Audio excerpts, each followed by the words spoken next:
시간이었습니다. 지금 시각은 5시 5분입니다. KBS.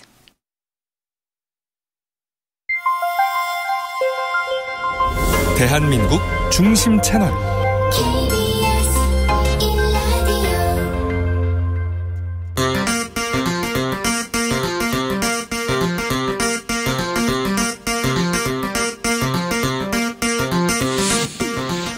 주진우 라이브.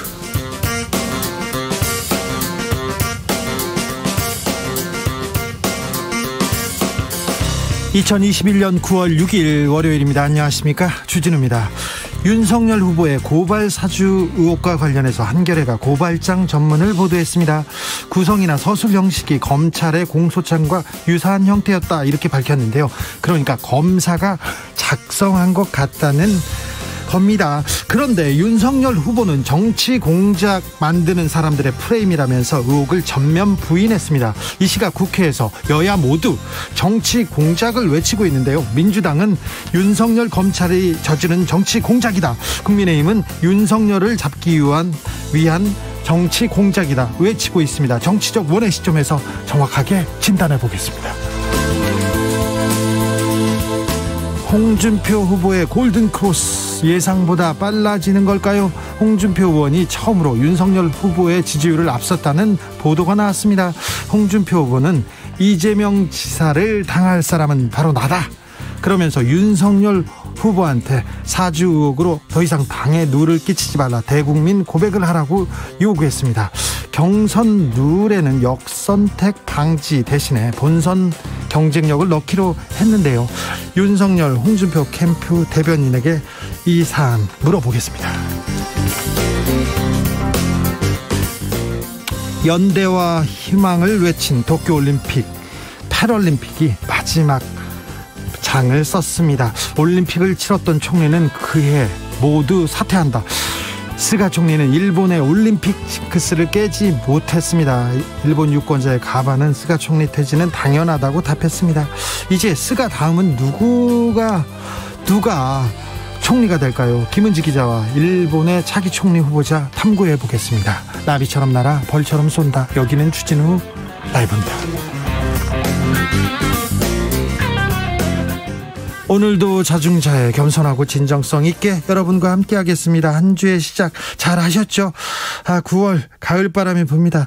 잘 시작하셨으리라고 믿습니다. 오늘부터 코로나 상생 국민지원금 신청 시작됐습니다. 생년 끝자리가 16인 분들, 그러니까 76년생, 81년생, 96년생 등등 신청할 수 있습니다. 신청하셨죠? 저는 신청하는지 몰라요. 잠시 계시면 저희가 안진걸 수장과 함께 자세하게 이야기 나눠보겠습니다. 지원금 빌미로 문자로 스미싱 사기, 피싱 사기하는 거 지금 늘고 있다고 합니다. 기승을 부린다고 하니 피해 입지 않도록 유의하시고 잘 확인하셔야 됩니다. 오늘도 7시까지 주진우 라이브 함께합니다. 함께해 주시고요. 의견 보내주시면 저희가 감사히 듣고 여러분의 의견 곧 바로 저희가 반영해서 방송 열심히 전해드리겠습니다. 샵 9730, 짧은 문자 50원, 긴 문자는 100원이고요. 콩으로 보내시면 무료입니다. 그럼 주진우 라이브 시작하겠습니다.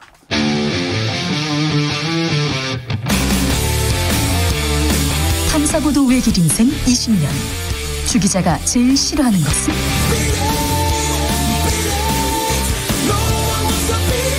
이 세상에서 비리와 부리가 사라지는 그날까지.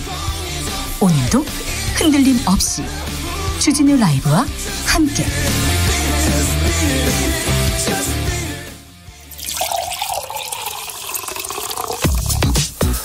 진짜 중요한 뉴스만 쭉 뽑아냈습니다. 주 라이브가 뽑은 오늘의 뉴스 주스. 정상근 기자, 어서 오세요. 안녕하십니까. 코로나 상황 살펴볼까요? 네, 오늘 신규 확진자 수가 1375명이 나왔습니다. 어제보다 115명 정도 줄었고요. 이 지난주 월요일에 발표된 확진자 수에 비하면 역시 110여 명 정도 적습니다. 그리고 8월 첫 주 이후 5주 만에 가장 낮은 수의 확진자이기도 합니다. 그래요? 하지만 불안 요소가 있는데요. 네. 지난 주말도 그 전주에 비해 확진자가 줄긴 했고 평균 확진자 수도 줄긴 했습니다만 수요일, 목요일 늘었죠. 네, 늘어왔었고요. 그리고 또 비수도권과는 달리 수도권은 오히려 확진자가 늘고 있는 상황입니다. 네. 방역당국은 수도권에서 코로나19 유행이 다시 확산될 조짐을 보이고 있다며 각별한 주의를 당부했습니다. 휴가철 다소 감소했던 수도권 내 이동량이 휴가 복귀 이후 다시 증가했다면서 수도권 유행이 지속될 경우 이 추석 연휴 또다시 이동으로 인해서 비수도권으로 재확산될 것이 우려된다라고 덧붙였습니다. 그리고 방역당국에서 좀 우려를 또 전했어요. 네, 최근 언론에서 보도되고 있는 이른바 위드 코로나 논의 관련해서 용어 사용을 자제해달라라고 당부했습니다. 일단 이 위드 코로나라는 용어의 정확한 정의 자체가 없는 데다가 이 용어로 인해서 방역의 긴장감이 낮아질 수 있다라고 우려하기도 했습니다. 다만 문재인 대통령은 오늘 이 코로나 상황이 진정돼 나가면 방역과 일상을 조화시킬 수 있는 이 새로운 방역 체계로의 점진적 전환을 모색할 수 있을 것이다라고 말했습니다. 전 세계적으로 지금 코로나 확산세 무섭습니다. 지금 안정세 아닙니다. 미국에서는요. 하루 평균 사망자가 50% 이상 늘었는데 하루에 1,500명이 넘게 죽습니다. 코로나로 숨지는 사람이 하루에 1,500명이 넘습니다. 일본에서는요. 톱배우 아야세 하루카라는 분이 코로나에 걸렸어요. 그래서 코로나에 걸렸으면 입원해야 될 거 아니에요. 입원을 했는데 비난이 쏟아져요. 왜 그런가 했는데 일본에서는 코로나 걸려도 병원 못 갑니다. 지금 15만 명가량이 코로나 확진 후에 자택에서 지금 가만히 있다가 중증으로 이렇게 넘어간 경우, 아주 많이 아픈 경우만 입원할 수 있는데 톱 배우라고 빨리 입원시켰냐 이걸 가지고 비난할 정도니까 전 세계적으로는 매우 심각한 상황인 겁니다. 자, 오늘부터 방역 수칙 좀 달라지죠? 네, 오늘부터 방역 수칙이 한 달간 다시 연장이 됐습니다만 일부 방역 수칙의 변화가 있습니다. 일단 수도권 등 4단계 지역의 식당과 카페 등 영업시간이 오후 9시에서 10시까지로 1시간 미뤄졌고요. 1시간 미뤄집니다. 10시까지 이제 영업시간 연장됐습니다. 네, 그리고 백신 접종 완료자에 한해서 사적 모임 인원 제한 기준도 다소 완화해서 네. 저녁 6시 이전에는 백신 접종 완료자 2명을 포함해서 그리고 6시 이후에는 백신 접종 완료자 4명을 포함해서 6명까지 모임이 허용됩니다. 정상근 기자처럼 백신 맞은 사람은 이제 4명 이제 추가될 수 있다는 거죠. 네, 백신 완료자입니다. 네, 2차 백신을 맞고 보름 지나야 됩니다. 네네, 그렇습니다. 예? 그리고 오늘부터 3단계 비수도권 지역의 경우 학생들의 전면 등교가 실시가 됐습니다. 예? 그리고 수도권 등 4단계 지역에서도 초등학교 1, 2학년 그리고 고등학교 3학년 학생들은 전면 등교를 합니다. 백신 접종이 좀 빨리 접종률을 높여야 되는데 어떻습니까? 네, 어제까지 3천만 5천여 명이 백신을 접종해서 인구 대비 1차 백신 접종률이 58.4%까지 올라갔고요. 예? 이 백신을 맞을 수 있는 성인들을 대상으로 하면 그 비율은 67.9%까지 올라갔습니다. 네. 이 백신 접종 완료자도 1차는 백신 접종 완료자도 전 국민을 대상으로 하면 34.6% 그리고 성인들을 대상으로 하면 40.2%를 기록하고 있습니다. 주말 내내 모더나 백신이 못 왔다. 언제 오는 거냐 지체된다. 이런 보도가 많이 나왔어요. 네, 백신 접종 차질 이런 제목의 보도가 굉장히 많이 쏟아졌는데요. 네.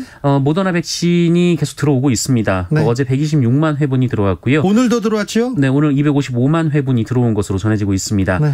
원래 모더나가 약속했던 물량에서 25만 회분 정도가 모자라기는 하지만 이 정부는 목표 달성에는 문제가 없다라는 입장입니다. 어제 126만 회 그리고 오늘 255만 회 그래서 목표 달성에 문제가 없다고 합니다. 그러니까 너무 걱정 안 하셔도 됩니다. 그 기사 보고 불안했던 분 걱정 안 하셔도 됩니다. 25만 회분은 좀 늦게 오더라도 정부가 목표 달성 잘 하겠다고 했으니 지켜보시자고요. 오늘부터 국민지원금 신청 접수 시작됩니다. 네, 오늘 오전 9시부터 코로나 상생 국민지원금 신청 절차가 시작이 됐습니다. 본인이 국민지원금 지급 대상인지 또 어떻게 신청하는지 등은 오늘부터 그 카드사 홈페이지 또는 애플리케이션, 콜센터, ARS 혹은 국민건강보험공단 홈페이지나 애플리케이션 등을 통해서 확인을 할 수가 있습니다. 네. 이 지급 대상은 총 88%의 국민들께 1인당 25만 원씩 제공이 되고요. 신용카드나 체크카드 충전, 선불카드, 지역사랑 상품권 등에서 신청은이 고를 수가 있습니다. 이 내용은 잠시 후 2부에서 안진걸 소장과 함께 자세히 알려드리겠습니다. 알려드리겠습니다. 저희가 국민지원금 어떻게 신청하는지 어떻게 쓸 수 있는지 자세히 다뤄보겠습니다. 윤석열 전 검찰총장 고발 사주 의혹에 대한 추가 보도 계속 나오고 있습니다. 네, 인터넷 매체 뉴스버스는 오늘 이 총선 전인 지난해 4월 3일과 8일 이 김웅 의원과 이 당시 미래통합당 선거대책위 관계자가 이 주고받은 텔레그램 대화 내용을 보도했습니다. 네. 프로필 사진과 함께 김웅 의원의 이름이 상단에 적힌 대화방에서 손중선 보냄이라는 문구와 함께 이 고발장 그리고 증거 자료로 쓰일 캡처 파일, 이른바 검언유착 의혹 제보자인 이 지모 씨의 과거 범죄에 대한 판결문 등이 자료가 담겨 있었다라고 합니다. 예. 그리고 보도에 따르면 김웅 의원이 이 손준성 검사에게 넘겨받은 고발장을 통합당 선거대책위에 넘긴 직후 방을 폭파하라라는 그러니까 텔레그램 대화방을 삭제를 요청하는 내용도 포함이 돼 있었다고 합니다. 위법성을 인식하고 있던 것 아니냐 뉴스버스에서는 이런 의혹을 제기하고 있는데요. 예. 이에 대해 손준성 검사는 입장문을 내고 고발장을 작성하거나 첨부 자료를 김웅 의원에게 송부했다는 의혹은 전혀 사실이 아니다라고 반박했습니다. 그러면서 향후 강력한 법적 조치를 취할 예정이다라고도 했고요. 한동안 가만히 있더니 갑자기 강력한 고발을 하겠다 이런 얘기를 하네요. 김웅 의원은요? 네, 김웅 의원은 본인에게 들어온 제보와 자료들 대부분은 당에 전달했지만 이 문제가 된 고발장을 실제로 받았는지 누구에게 받았는지 또 당에 어떻게 전했는지는 확인할 방법이 없다라는 여전히 모호한 입장을 밝혔습니다. 자료를 수십 건 전달했는데 확인 후에 방을 폭파하라고 분명히 썼는데 기억이 안 난다 이렇게 합니다. 뉴스버스에 처음에는 자신이 작성해서 전달했다는 내용도 조금 얘기했다가 말을 바꿨는데 기억이 안 난다고 하는데 이 부분에 대해서는 잠시 후에 윤석열 캠프 그리고 홍준표 캠프 입장 자세하게 들어보겠습니다. 오늘 이 문제로 지금 국회에서 굉장히 첨예하게 다투고 있습니다. 네, 오후 2시부터 긴급 현안 질의가 열리고 있는데요. 박범계 법무부 장관도 출석을 했습니다. 네. 여야가 시작부터 강하게 충돌을 했는데 이 더불어민주당은 헌정 쿠데타라면서 비판했고 국민의힘은 지라시만 가지고 현안 질의를 열었다며 반발하고 있는 상황입니다.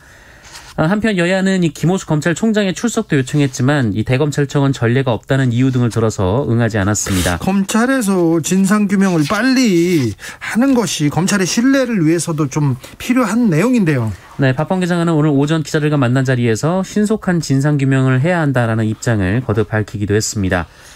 그리고 오늘 윤석열 전 총장이 이준석 국민의힘 대표를 만났는데요. 이후 기자들과 만나서 여권이 프레임을 만들고 있다며 국민이 결코 좌시하지 않을 것이다 라고 주장했고요. 예. 또 일부 정치검사들과 여권이 소통하면서 수사 사건들을 처리해 나간 것 자체가 정치 공작이다라고 주장하기도 했습니다. 정치 공작이란 얘기를 지금 윤석열 후보도 하고 또 민주당에서도 하고 있습니다. 네. 어찌 될는지 어떤 내용들이 또 나오는지 저희가 차차 보도해 드리겠습니다. 이 뉴스가 이렇게 뒤에 배치됐습니다. 민주당 그러니까 여당에서 경선을 시작했습니다. 이재명 후보가 압승했는데 충청권에서 과반을 넘었다고요? 네, 더불어민주당 대통령 후보를 뽑는 전국 순회 경선에서 이재명 후보가 지난 토요일 대전 충남 그리고 어제는 세종 충북에서 과반 이상의 득표를 기록했습니다. 이재명 후보는 대전 충남 경선에서 54.81%를 얻어서 27.41%에 그친 이낙연 후보를 2배 가까이 앞섰습니다. 2배 가까이 앞섰습니다. 네, 세종 충북에서도 역시 54.54%를 얻어서 29.72%를 얻은 이낙연 후보를 크게 앞섰습니다. 이 뉴스도 제가 여기에서 전하다니요. 지난 주말 그리고 지난주 2주 동안 가장 뜨거웠던 문제인데 국민의힘에서 역선택 조항을 결국 넣지 않기로 했습니다. 네, 최종 결정이 나왔습니다. 국민의힘 선거관리위원회가 어제 7시간 가까운 회의 끝에 역선택 방지 조항을 경선 여론조사에 넣지 않기로 했습니다. 대신 그동안 100% 여론조사로 진행하기로 했던 1차 컷오프를 책임당원 20%, 일반 국민 80% 여론조사로 진행하기로 했습니다. 어제 큰 소동이 있었어요? 네, 당내 갈등이 이어지자 정홍원 선관위원장이 사의를 밝히기도 했는데요. 네. 이준석 대표의 만료에 사퇴 뜻을 접기는 했습니다. 그리고 어제 공정 경선을 서약한다는 행사가 있었는데 네. 사실상 그 대선 경선 시작 직후 당의 첫 공식 행사였는데요. 대선 주자 12명 중에 홍준표, 유승민 후보 등 4명이 불참을 해서 반쪽으로 치러졌고 이준석 대표가 강한 불만을 토로하기도 했습니다. 공정 경선을 서약하지 않겠다면 그냥 불공정 경선을 서약하겠다는 건가요? 아니죠. 지금 당내 행사만 열면 반쪽짜리 행사가 되고 있는데 국민의힘 내부는 왜 이렇게 반쪽이 쫙 갈라졌는지 그 내용도 잠시 후에 저희가 자세히 말씀드리겠습니다. 국민의힘 이준석 대표 부친 농지법을 위반했다는 의혹이 나왔습니다. 네, 제주도 서귀포시가 이준석 국민의힘 대표 부친에게 농지법 위반 소지가 있다고 보고 관련 절차를 진행 중인 것으로 알려졌습니다. 네, 서귀포시는 이미 2년 전인 지난 2019년 이 농지 이용 실태 조사 과정에서 이준석 대표 부친 토지를 농지법 위반으로 적발했는데요. 네. 이준석 대표 부친은 해당 토지에서 장기간 농사를 짓지 않은 것으로 알려졌습니다. 네. 네, 이후 절차가 지금 진행 중인데요. 이준석 대표는 그 부친의 부동산 매매는 만 18세던 2004년에 이뤄졌고 당시 미국 유학 중이었던 데다가 인지하지 못했다라면서 가족을 대신해 송구하다는 입장을 밝혔습니다. 좀 있는 분들은 집에서 다 농지가 있나 봐요. 정상근 기자도 그렇습니까? 아니요, 뭐 농지뿐만 아니고요. 네. 뭐 없습니다. 없어요? 네. 땅 없어요? 네, 땅 없습니다. 네. 저도 없어요. 네. 파이시티 관련해서 수사를 받고 있는 오세훈 서울시장 강하게 불만을 제기했어요. 네, 오세훈 서울시장은 지난 4월 보궐선거 기간 토론회에서 이 파이시티는 본인의 임기 중 인허가한 사안은 아닌 걸로 기억한다라고 말을 했다가 선거 후 허위사실 공표로 고발당한 바 있습니다. 네. 그리고 경찰이 수사 중에 있는데요. 압수수색도 나섰고요. 그런데요. 네, 오늘 오세훈 시장이 자신에 대한 수사가 청와대 하명을 받은 불법 수사라는 주장을 했습니다. 불법 수사요? 청와대 하명이요? 이거 네. 심각하네요. 네, 오늘 온라인 브리핑을 열고 불법 수사를 자행하는 공안경찰에 항의한다라며 이 과잉 압수수색에 이어 형사소송법 위반 등 수사 과정을 보면 청와대 하명에 따른 경찰의 기획사정 의혹이 있다 이렇게 주장했습니다. 특히 지난 3일 이 경찰이 마포구청 내 커피숍에서 이 과거 서울시 시설기획과에서 근무했던 공무원을 참고인 조사를 벌였다고 하는데 이것이 형사소송법과 범죄수사규칙 등을 위반한 것이다라고 오세훈 시장은 주장하고 있습니다. 제가 파이시티가 굉장히 큰 이명박 그 전 대통령 주변과 그리고 당시 여권의 굉장히 큰 스캔들이었으나 검찰에서 수사를 제대로 하진 않았다고 얘기했는데 파이시티 의혹 수사가 어떻게 흘러가는지 이게 정말 청와대의 기획사정인지 한번 좀 계속해서 취재해서 여러분께 자세히 말씀드리겠습니다. 주스 정상근 기자와 함께했습니다. 감사합니다. 고맙습니다. 김미숙님께서 고딩 딸아이 학교는 오늘부터 전면 등교했고요. 중딩 아이는 3분의 2 등교했습니다. 모처럼 두 아이 다 학교에 가니까 얼마나 좋은지 모처럼 여유가 느껴지는 날이었습니다. 자제분도 그럴 거예요. 3696님 기자님 우리 마스크 구입할 때 연습 많이 했잖아요. 마스크 구입한 날에 재난지원금 신청하면 될 것 같습니다. 마스크 구매 오부제 시행과 같은 시스템이에요. 그러네요. 기억하시죠? 생년의 끝자리 16 알죠? 27 네 알죠? 38 네. 6053님 저도 없어요. 저도 없는 사람만 개 만듭시다. 항상 잘 듣고 있습니다. 얘기한다. 땅 말하는군요. 농지 말하는군요. 농지를 왜 도시 사람들이 갖고 싶어 하는지, 부자들은 왜, 정치인은 왜 농지를 갖고 싶어 하는지에 대해서는 저희가 좀 더 고민이 필요한 것 같아요. 깊이 한번 고민해보고 또 그런 자리를 만들겠습니다. 교통정보센터 다녀올까요? 공인혜 씨. 네, 이 시각 교통정보입니다. 빗길 조심 운행하셔야겠습니다. 지금 서해안을 따라서 홍성 일대와 서평택에서 금천 구간 상당히 많은 비가 내리면서 시야가 무척 답답한데요. 이 빗길인 서해대교 1차로에서 사고 처리 중이고 조금 더 지나서도 서해대교 부근 3차로에 고장난 화물차로 막혀 있습니다. 이후 서평택에서 8탄 분기점, 매송에서 용담터널 사이와 광명역부터 서울시내 금천 나들목 진입 무척 더디고요. 하남 쪽 중부고속도로 남이천과 중부 1터널, 하남 분기점 일대로 오후 퇴근 정체 막 시작됐습니다. 경부고속도로 부산 쪽도 빗길인 신탄진 부근 4차로와 갓길에서 사고 처리 중입니다. 2km 구간 정체가 크게 늘었고요. 반대 서울 쪽 정체 더 길어져 있어서 안성에서 오산, 기흥에서 수원 쪽으로 긴 구간 더디다가 신갈 분기점부터 서울 시내까지도 차가 많습니다. 또 영동선 인천 쪽 진부 부근 꽉 막힌 정체는 1차로의 작업 여파입니다. KBS 교통정보센터였습니다. 주진우 라이브.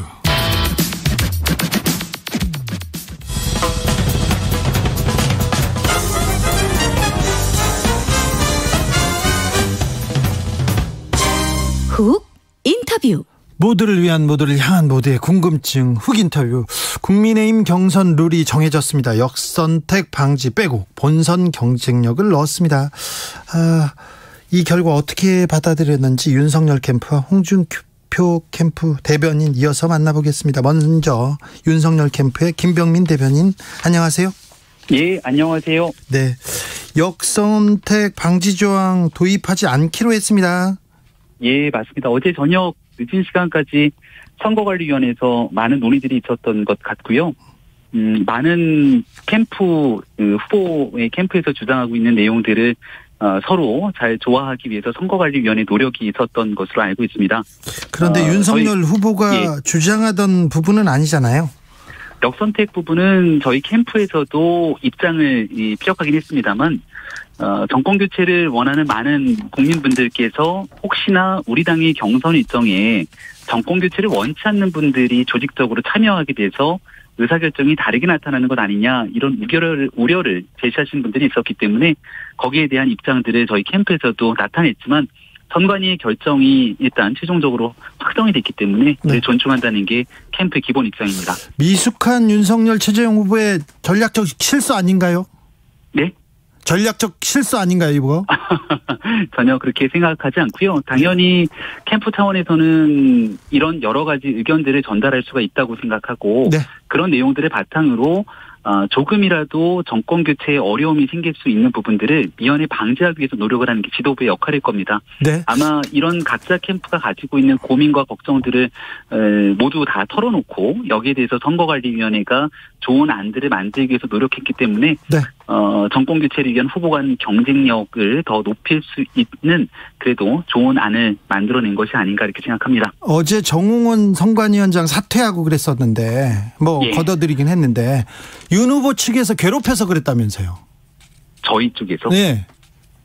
처음 듣는 얘기. 처음이에요? 국민의힘 쪽에서는 다 그 얘기하던데요. 역선택. 오히려 정홍원 선거관리위원장에게 물러나라 등에 대한 강력한 정치적 목소리를 높였던 정치인들이 따로 있지 않을까. 예, 유승민 후보도 그렇죠. 뉴스를 통해서 다 볼 수 있었던 것 같고요. 예.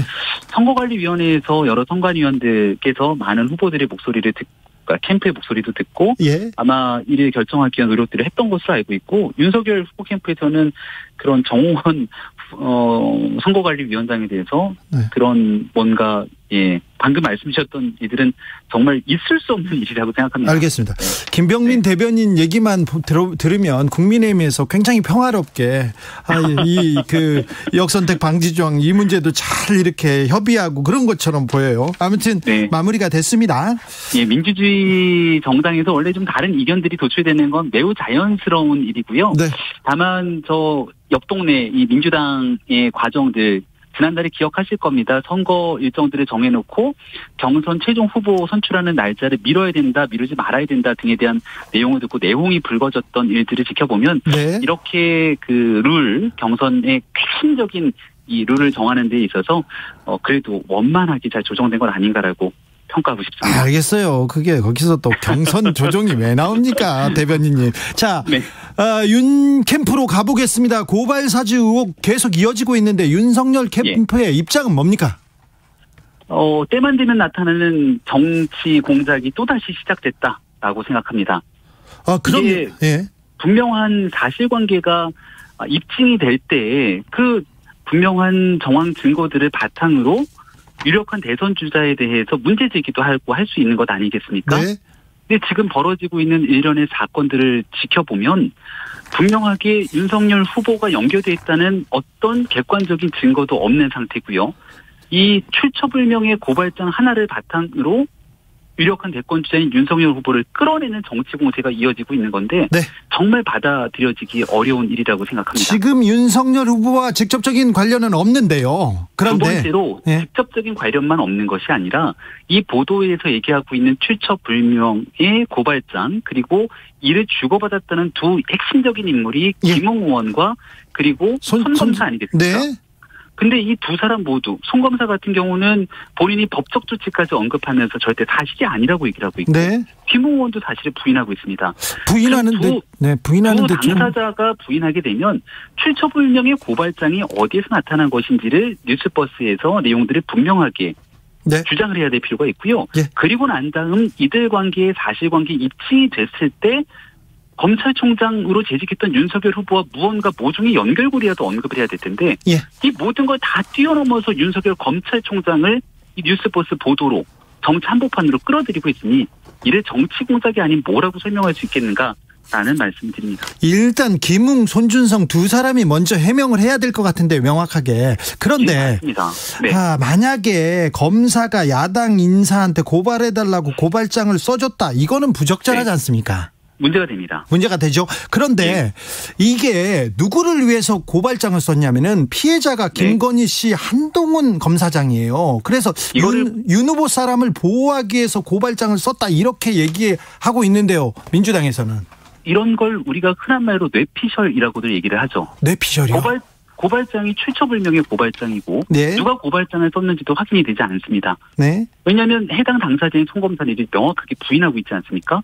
그리고 뉴스버스에서 이 내용들을 보도했을 때는 김웅 의원으로부터 전달을 받았다는 건데 예? 김웅 의원으로부터 검찰에서 작성된 고발장을 전달을 받은 것인지 예? 밖에 있는 제3자가 고발장을 썼던 내용들을 주고받은 것인지 아니면 실제로 김웅 의원이 쓴 내용을 보니까 김웅 의원은 초창기에 본인이 썼다고 얘기를 하던데 네. 김웅 의원이 썼던 내용을 전달한 것인지 이 내용이 불분명합니다. 명확치가 않은 것이죠. 그럼 그 고발장이라고 하는 문건 하나를 놓고 보도할 것이 아니라 이 고발장이 어떤 경로로 입수되고 문제가 되는지를 분명히 밝혀줘야만 그 다음 말씀하시는 주장들이 연이어서 연결이 되죠. 자. 이 얘기를 드리는 결정적인 이유는요. 네. 한마디만 조금 더 하겠습니다. 예. 채널A 사건이라고 과거에 불렸던 검언 유착 의혹 문제. 네. 여기에 대해서도 2020년 4월 15일 총선을 앞두고 한동훈 검사장과의 통화 내용의 아주 극히 일부만을 바탕으로 계속해서 보도를 하고 검언유착으로 몰아세웠지만 결국 그 통화 내용 전체를 들어보니까 사실관계가 부합하지 않았고 한동훈 검사장은 기소조차 되지 않는 상태에서 이 내용 전혀 문제가 없는 것으로 끝나지 않았습니까? 자, 이 사건의 재판이라고 봅니다. 네, 자 고발장도 그렇지만 판결문에 실명이 공개되어 있는데 이게 킥스라고 네. 검찰이나 판사들이 검찰이나 사법부에서 이 사이트에 들어가서 판결문을 보려면 자기 이름을 치고 들어갑니다. 그러니까 네. 판결문이 만약에 검찰 손준성 네. 검사한테서 나왔다 이러면 조금 또 그때부터는 해명을 해야 될 거 아닙니까? 그때는 그렇죠? 손 검사가 해명을 해야 될 일로 그렇죠. 볼 수가 있을 텐데 네. 명확하게 그 건에 대해서도 손 검사는 그런 적이 없다고 얘기를 하고 있는 상황 아니겠습니까? 네. 그럼 사건에 대한 진실을 규명하기 전에 이 내용을 손 검사의 문제도 입증하지 못하는데 네. 그 위에 검찰총장으로 재직했던 윤석열 후보를 향해서 검찰 권력 사유와 운운하게 되는 모습들은 이건 대통령 선거 경선이 시작되는 바로 그 지점에서 네. 아주 심각한 정치 공세에 나서는 이 공작적 행태다라고 밖에 볼 수가 없습니다. 자, 홍준표 후보는 네. 윤석열 묵시적 지시 없이 가능했겠냐 대국민 사과하라 이렇게 얘기하는데요. 네, 이 대통령 후보 경선을 앞두고 그 내부에서 있지도 않은 사실을 가지고 각종 네거티브 공세에 나서게 됐을 경우에 국민들의 판단이 어떨지는 우리 옆에 있는 더불어민주당의 사례를 통해서 잘 지켜볼 수 있습니다. 또 더불어민주당으로 이낙연 갔어요. 후보가 아마 이재명 후보를 향해서 적지 않은 네거티브 공세를 취했던 것으로 알고 있는데요. 예. 최근에 있게 되는 경선 결과를 지켜보면서 전략을 바꿔야 되는 것 아니냐 이런 얘기들이 나오기도 하죠. 네. 아마 지켜보는 국민들께서 판단하시리라 봅니다. 알겠습니다. 대변인님. 예. 그러면 윤석열 후보는 김웅, 손준성 씨 때문에 엄청 억울하겠네요. 지금 매우 억울할 수밖에 없는 상황이죠. 왜냐하면 이 내용에 대해서 잘못이 있다고 먼저 뉴스버스가 보도를 하고 나서 그 보도의 타겟이 잘못된 사람들이 향해야 되는데 느닷없이 대통령 선거에 임하고 있는 유력한 대권 주자를 향해서 바로 지킹을 하고 있거든요. 네, 억울하다. 그렇죠. 네. 억울하면 지금 김웅, 손준성 두 사람을 고발해야 되는 거 아닙니까? 그런 방식으로 접근할 수 있는 문제가 아니라고 보고요. 예. 일단은 뉴스버스에서 분명하게 이 사건 보도를 하고 나서 책임 있는 언론 매체라면 네. 어떻게 이런 보도가 있었는지를 분명하게 국민들 앞에 밝히는 것이 우선이라고 생각하고, 사실 이 문제를 바탕으로 지금 민주당의 많은 정치인들이 정치 공세에 함께 참전하지 않았습니까? 예. 근데 제가 앞서 말씀드렸던 검언유착 사건이 사실이 아닌 것으로 드러났으면 그 뒤로 이와 대깔꼬마니처럼 정반대편에 있는 것이 바로 권언유착 사건입니다. 네. 혹시 권력이 이러한 잘못된 언론 보도에 개입한 것 아니냐는 그 사건 벌써 1년째 수사가 지지부진 끌고 있는 일들인데요. 알겠습니다. 이런 일들에 대해서 분명한 조치들이 있고 난 다음 알겠습니다. 사건에 대한 순차적인 정리가 되면 좋겠다는 생각입니다. 마지막으로 이거는 다른 문제인데요. 윤석열 후보 혹시 농지 소유하고 있습니까? 검찰총장으로 재직하면서 고위공직자로 재산을 다 공개했기 때문에 네. 거기에 대해서는 이미 들여다보시면 충분하게 모든 재산을 투명하게 볼 수 있습니다. 윤석열 후보의 가족은요? 가족에 대한 이 내용들이 그대로 재산 공개 상황에 나와 있죠. 아니 근데 부부인까지는 나오는데 네. 뭐 부친이나 뭐 장인 장모나 뭐 이쪽은 네. 거기에 대한 내용들까지는 그 재산 공개에서는 안 나왔죠. 네. 독립 생계를 유지하고 있는 경우에는 나오지는 않고 있습니다. 네. 네. 다음 시간에 물어볼게요. 오늘 말씀 감사합니다. 네, 네, 고맙습니다. 홍준표 후보의 상승세는 어디에서 기인하는지 홍준표 캠프로 가보겠습니다. 여명 대변인 안녕하세요. 네, 안녕하세요. 네, 바쁘시죠? 예, 아무래도 그렇습니다. 홍준표 후보의 지지율 상승세 심상치 않습니다. 캠프에서는 어떻게 보고 있습니까?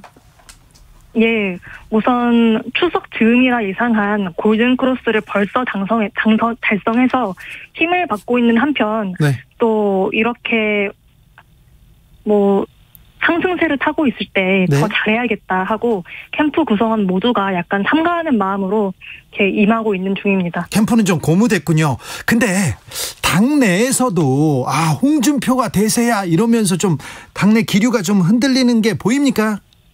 예, 뭐 곳곳에서 당원들의 지지 선언이 이어지고 있고 특히 저희가 지금 출마 선언 직후부터 9월 10일까지 각 지역의 지구당을 방문하고 있는데 지역 사무소에 방문했을 때 분위기가 아주 좋습니다. 아, 좋습니까? 네. 아까 김병민 윤석열 캠프 대변인이 홍준표 후보 이낙연 후보처럼 네거티브 하다가 어떻게 되는지 좀 봐라 이렇게 얘기하던데 그 부분은 어떻게 생각하세요? 글쎄요. 저는 저희 후보가 네거티브를 하고 있다고 전혀 생각을 하지 않고 있고요. 예. 이번 저희의 선거는 또 이 선거에 임하는 홍준표 후보의 자세는 정책 선거를 목표로 하고 있고 뭐라고 죄송합니다. 정책 선거? 예, 아무래도 대선 재수에 임하고 있는 만큼 정책으로 가겠다. 네.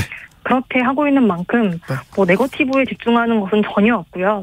이게 다만 그 지역을 방문했을 때 지역의 정치부 기자님들께서 이렇게 지역의 정책 관련한 이슈보다는 당장의 정치 현안에 대해 이렇게 물어보시는 바람에 그게 메인 제목처럼 많이 나가고 있는 실정입니다. 네. 알겠습니다. 정책을 홍준표는 외치는데 자꾸 정치 현안만 물어보니까 그 기사만 나온다 이렇게 생각하시겠죠. 자, 경선 룰 역선택은 빠졌습니다. 대신에 본선 경쟁력 문항이 들어가는 것으로 결론 나는데요. 홍 후보 만족하십니까?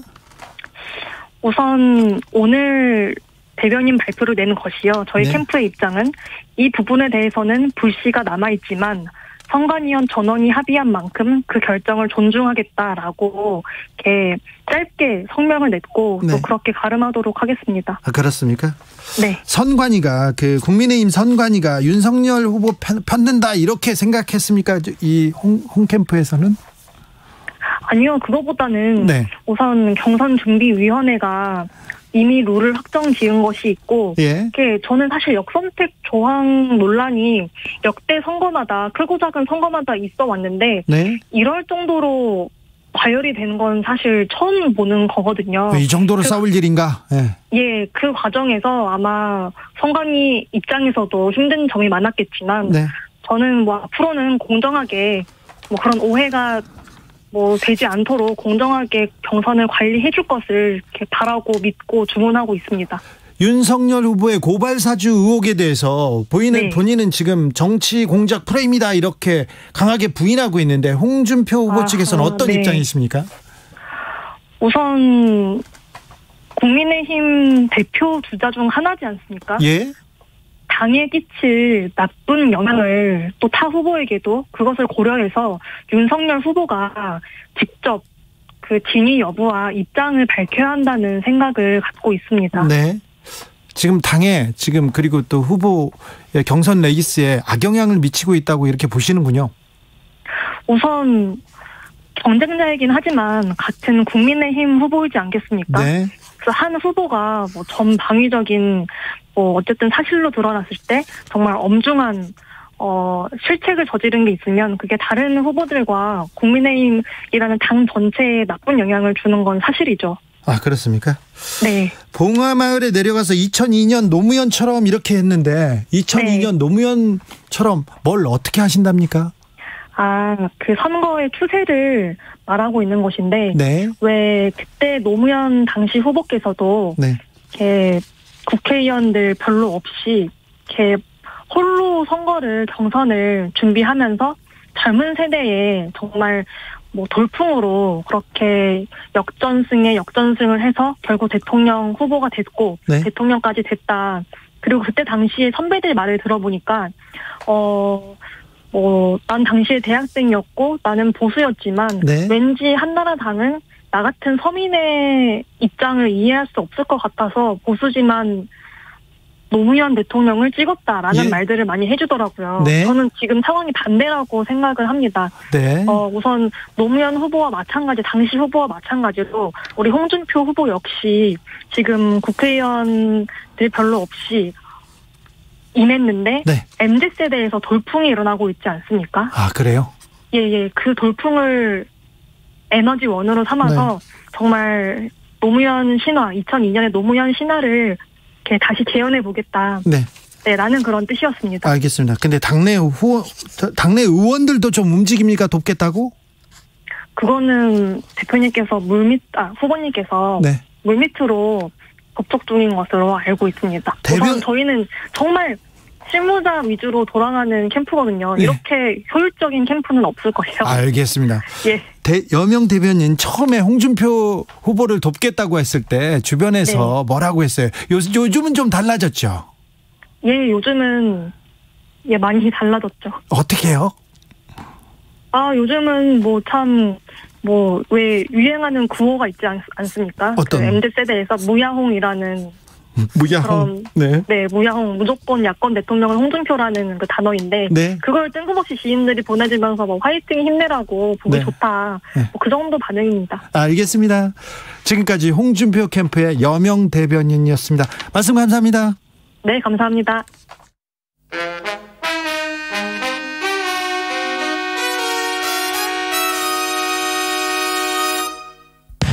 주진우 라이브 돌발 퀴즈. 오늘은 객관식입니다. 문제를 잘 듣고 정답을 정확히 적어 보내주세요. 오늘의 문제. 우리나라 남자 축구 대표팀의 주장 손흥민 선수가 카타르 월드컵 최종 예선 1차전에서 이라크가 일거 축구를 했다고 강하게 비판했습니다. 그러자 아드보카트 이라크 축구대표팀 감독이 반박하고 팬들 사이에서도 논란이 일었는데요. 손흥민 선수는 이라크의 일거 축구에 대한 생각은 변함이 없다고 다시 한번 밝혔습니다. 본인의 소속팀이 경기에서 유리한 상황일 때 고의로 넘어지고 누워서 경기를 지연시키는 비신사적 축구 전술을 칭하는 이것 축구. 이것에 들어갈 단어는 무엇일까요? 보기 드릴게요. 1번 돗자리, 2번 침대. 다시 한번 들려드릴게요. 1번 돗자리, 2번 침대. 샵9730 짧은 문자 50원, 긴 문자는 100원입니다. 콩으로 보내시면 무료입니다. 문자 보내주시는 분들께 추첨을 통해 햄버거 쿠폰 보내드릴게요. 주진우 라이브 돌발 퀴즈, 내일 또 만나요.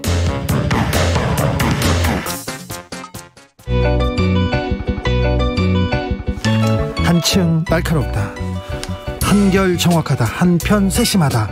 밖에서 보는 내밀한 분석, 정치적 원의 시점. 오늘의 정치권 상황 더 정확하게, 진짜 정확하게 원회에서 분석해드립니다. 최민희 전 더불어민주당 의원. 안녕하세요. 불굴의 희망 최민희입니다. 그리고 얼른 오세요. 호기심 천국 김용남 의원님. 네, 안녕하세요. 호기심 천국 김용남입니다. 아이고, 김용남 의원님 모시고 싶었어요. 이거 물어보고 싶었거든요. 검사 출신인데다가 또 이 정치권에 청통합니다. 제가 지난주부터 모시려고 지금 학수고대하고 있습니다. 다른 분들도 마찬가지입니다. 0388님께서 이건 네거티브가 아니라 국민들이 반드시 검증해야 할 일이에요 얘기하셨고요. 벼락거지님께서 그러게 입이 없나 성렬 씨는 본인 입으로 의혹들을 해명한 적은 한 번도 없네. 누가 정치를 하고 있는지 얘기합니다. 윤석열 후보의 고발사주 의혹 지금 계속 커지고 있는데요. 이 고발사주 의혹 어떻게 보십니까, 김용남 의원님? 제2의 채널A 사건 아닌가 싶습니다. 아, 그래요? 결국엔 근거가 없는 일종의 공작으로 판명났지만 이것 역시 야당의 유력 후보를 흠집내기 위해서 어떤 정치 공세 플러스 공작. 원래 공작은 민주당 쪽이 세거든요. 옛날에 김대엽 사건도 있었고 최순실 재산 300조도 있었고 여러 가지 있었습니다. 최근에는 채널A 사건도 있었습니다만. 자, 그런데 그런 맥락 아닌가 싶습니다. 김용남 의원님, 네. 국민의힘 관계자가 지금 제보를 했고요. 그리고 그 보수적인 매체에서 했다고도 볼 수 있고요. 거기다가 등장인물이 김웅, 손준성 다 윤석열 전 총장 주변 사람들이니까 그런데 무슨 공작을 왜 민주당에서 했겠어요? 일단 국민의힘은 그렇게 보시면 되죠.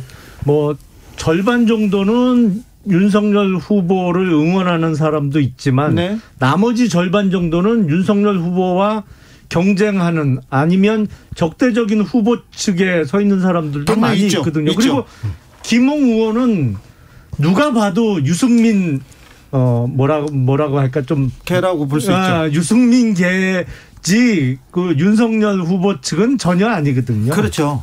그리고 손준성 검사는 전혀 사실이 아니다라고 지금 입장 표명을 명확하게 하고 있잖아요. 윤석열 후보하고 반대편에 서 있어서 김웅 의원이 지금 발언이 왔다 갔다 좀 흔들리는 건가요? 우선은 이건 대선 경선 과정에서 국민의힘 내부의 권력 투쟁 과정에서 벌어지는 일이라고 봐야 합니다. 네. 왜냐하면 일단 무대 주인공이 뉴스버스 이진동 기자, 네. TV조선 출신이세요. 예. 그리고 손준성 정보정책관. 네. 이건 윤석열 전 총장 최측근이었고요. 네. 김웅 의원이 국민의힘 의원이지 민주당 의원 아니잖아요. 네. 근데 저는 이 과정에서 제일 답답하고 안타까운 게 이걸 민주당 쪽 공작으로 모으는 겁니다. 네. 왜냐하면 이 뉴스버스 이진동 기자나 손준성, 김웅 이 사람들을 상대로 민주당이 뭔가를 자료로 하려고 했다면 이거는 그 시도 초기에 그대로 폭로돼서 난리가 났을 사안이기 때문에 저는 국민의힘이 이것을 민주당에 덮어씌우려고 하는 거는 어불성설이고 네. 뉴스버스 쪽에서도 오늘 조금 더 구체적인 얘기가 나왔어요. 당시 선대위 관계자다, 제보자가. 네. 이렇게까지 지금 언론이 취재해서 나왔거든요. 그렇기 때문에 이 부분은 김웅 의원의 대응 과정에서 이게 커진 것이에요. 김웅 의원이 제일 처음에 뉴스버스 기자랑 통화를 할 때 물어보니까 당황하면서 준성이랑 얘기는 했다. 그렇죠. 그리고 내가 썼다. 네. 이렇게 얘기했어요. 예. 근데 그 내가 썼다는 고발장이 지금은 뭐라고 얘기하냐면 최강욱 관련된 건 내가 썼다. 그리고 나머지 자료들은 대검 측 혹은 검찰 쪽 입장을 반영한 자료로 보인다. 이렇게 얘기를 해놓고. 오늘은 또 기억이 없다고 얘기해요. 예, 또 기억이 없다는 말은 중간중간 끼웠고요. 네. 더 나아가서 검찰과 제보자가 밝힐 일이지. 왜 나한테 이러느냐는 식으로 대응하고 있습니다. 아니 본인이 해놓고 검찰한테 밝히라고 하고 있어요? 예, 그러니까 지금 국민의힘이 해야 될 가장 지금 빨리 해야 될 거는 김웅 의원과 당무감사한다 그랬잖아요. 빨리 면담을 해서 사실을 정확하게 파악하시는 게 필요한 일인 것 같습니다. 김웅 의원이 말이 왔다 갔다 하고 바뀌는 거는 틀림없어요. 네. 그러니까 좀 이 등장인물 중에 제일 이상한 사람이 김웅 의원인 건 맞아요. 틀림없이. 근데 아마 요새 국민의힘이 유행인지는 모르겠는데 저는 전혀 그런 적이 없는데 그 이진동 기자와의 첫 번째 9월 1일 그 통화가 아마 녹음이 돼 있는 모양이에요. 네. 그래서 그 그렇죠. 녹취록이 지금 까졌나요? 까진다고 그러던데. 녹취록은 아직 공개 안 했지만 네. 녹취록 그 대화 내용은 기자들이 밝혔습니다. 그게 아마 녹취록이 오늘 중으로 공개가 되는 모양입니다.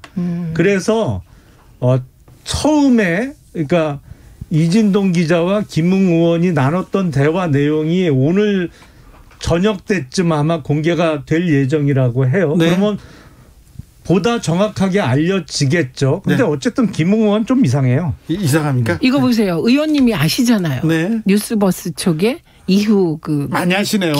아실 수밖에 없다니까요. 그쪽과 가까운 분이세요. 아니 그 이진동 기자가 저 TV 조선에 근무했던 건 맞지만 네. 어디 국민의힘하고 친하거나 아니면 국민의힘에 기울어진 사람은 전혀 아니죠. 알겠습니다. 오히려 네. 불리한 기사도 많이 썼는데요. 김웅 전혁수 기자, 뉴스버스 기자와의 전화통화가 지금 뉴스버스에 공개됐다고 합니다. 자, 최민희 의원님, 아까 말했을 때는 우리 김영남 의원이 정리는 했지만 이 사건의 본질이 뭐라고 보십니까? 복잡하고 어려워요. 그러지 말고 자, 이 사안의 본질은? 저는 이게 정치 검찰의 행태 일부가 드러난 것으로 봅니다. 그리고 이게 어느 정도 사실이라고 봅니다. 그래서 이거는 수사권을 활용한 정치 공작. 예. 그리고 수사권을 활용한 보복 수사를 이게 꿈꾼 게 아닌가 싶어요. 그래서 김영남 의원님, 이건 하나 물어보자고요. 만약에 검사가 수사권을 가지고 있잖아요. 수사권을 있는데 자, 야당 인사한테 야, 이거 좀 고발해줘. 그러면서 고발장을 써서 줘가지고 고발하게 하고 수사를 한다. 이거는 굉장히 부적절한 선거 개입이나 공권력의 사유화 아닙니까? 이거는 만약에 그렇다면. 근데 상식적으로 네. 그때 이미 작년 4월 얘기잖아요. 네. 그게 작년 4월에는 당시 법무부 장관이 추미애 장관이었어요. 네. 그리고 소위 윤석열하고 조금 친하다고 하는 검사들은 이미 다 날렸을 때예요. 네. 지금 검찰에서 대검이 수사권을 갖고 있지가 않잖아요. 그 고발장을 야당 측에서 대검 옛날 같으면 이제 공안부죠. 네.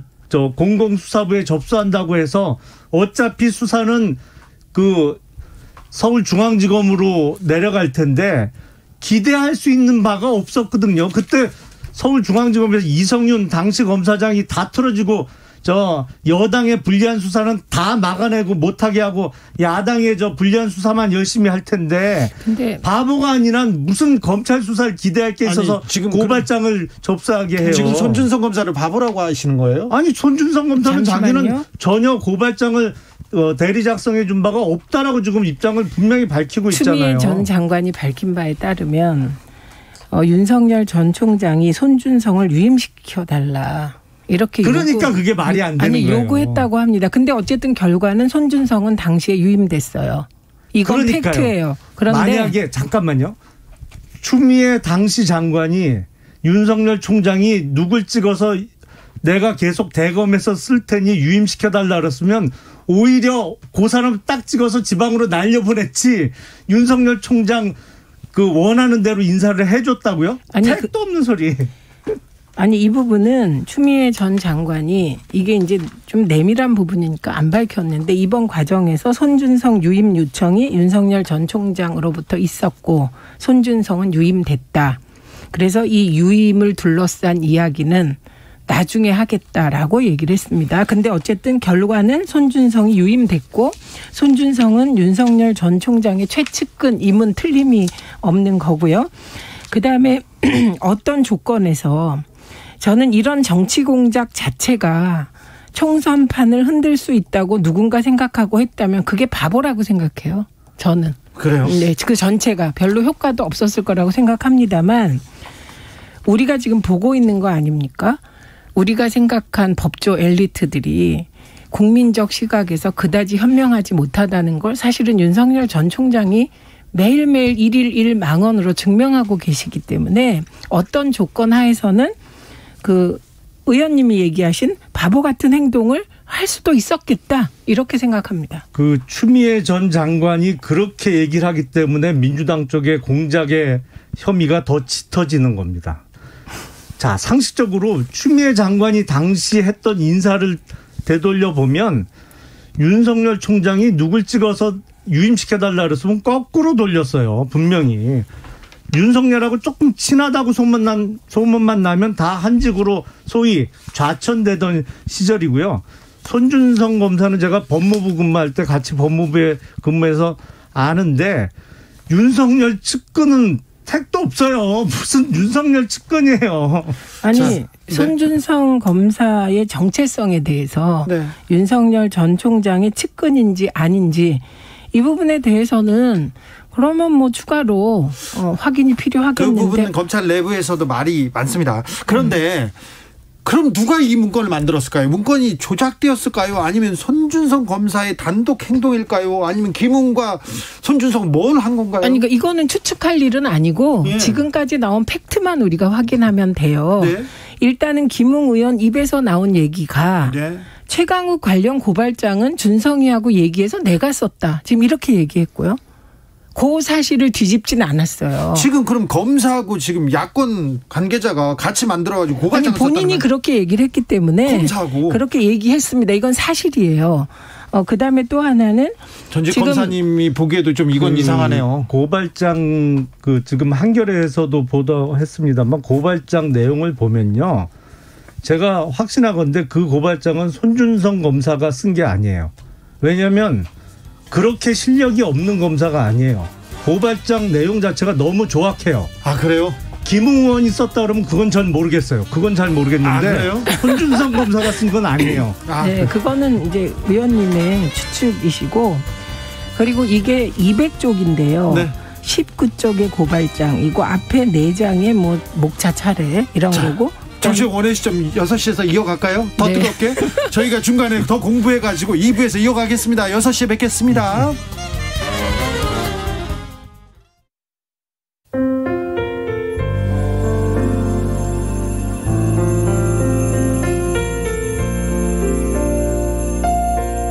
KBS 라디오 연중기획 희망충전 대한민국 446번째 이야기. 안녕하세요. 아나운서 이현주입니다. 17년 전 주호가 3살이 됐을 때 부모님은 하나밖에 없는 아들 주호가 또래보다 조금 느리다는 걸 알았습니다. 결국 주호는 청각장애와 자폐성 장애 진단을 받았는데요. 올해 20살이 됐지만 할 수 있는 말은 그저 좋아요와 싫어요 뿐입니다. 누군가의 도움 없이는 정상적인 생활이 어려운 주호. 든든한 지원군이었던 아빠가 안타까운 사고로 세상을 떠난 이후로는 엄마 혼자 생계를 책임지면서 주호를 돌보고 있습니다. 무릎 통증이 심해지면서 거동이 힘들어진 엄마는 언제까지 이 생활을 지속할 수 있을지 걱정입니다. 세상의 유일한 가족인 주호와 엄마가 지금의 걱정을 한시름 덜어내고 희망을 마주할 수 있도록 여러분이 사랑을 전해주세요. 코로나19 여파로 사례자와 취재팀의 안전을 위해 사연으로 대신 전달합니다.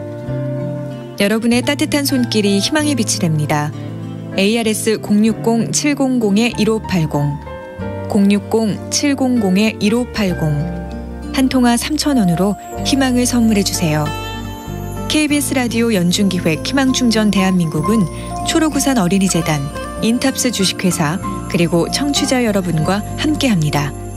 ARS 060-700-1580 한 통화 3,000원입니다.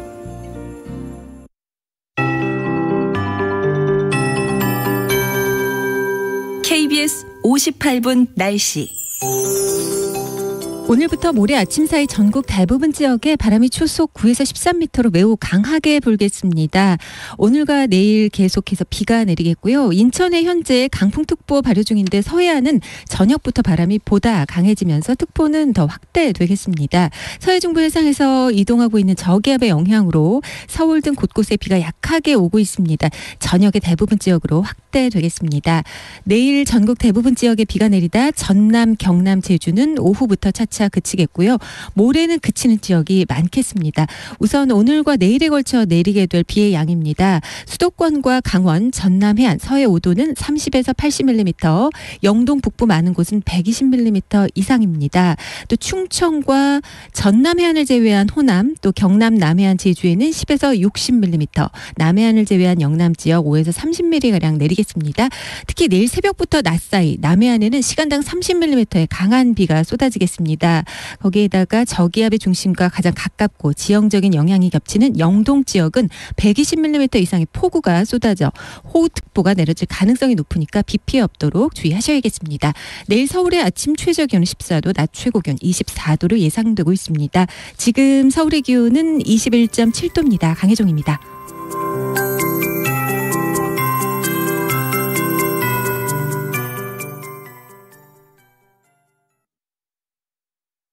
정성을 다하는 국민의 방송 KBS가 6시를 알려드립니다.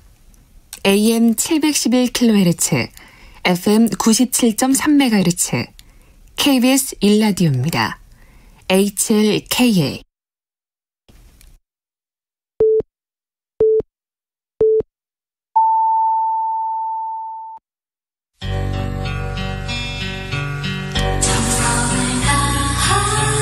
정성을 다하는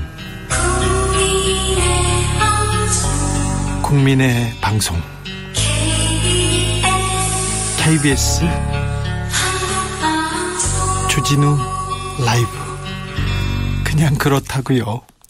주진우 라이브 2부 시작됐습니다. 지역에 따라 2부부터 함께 하시는 분들 계시죠? 어서 오십시오. 어서 함께 해 주십시오. 1부가 궁금하다 싶으면 잠시 후에 유튜브에서 주진우 라이브 검색하시면 1부부터 들으실 수 있습니다.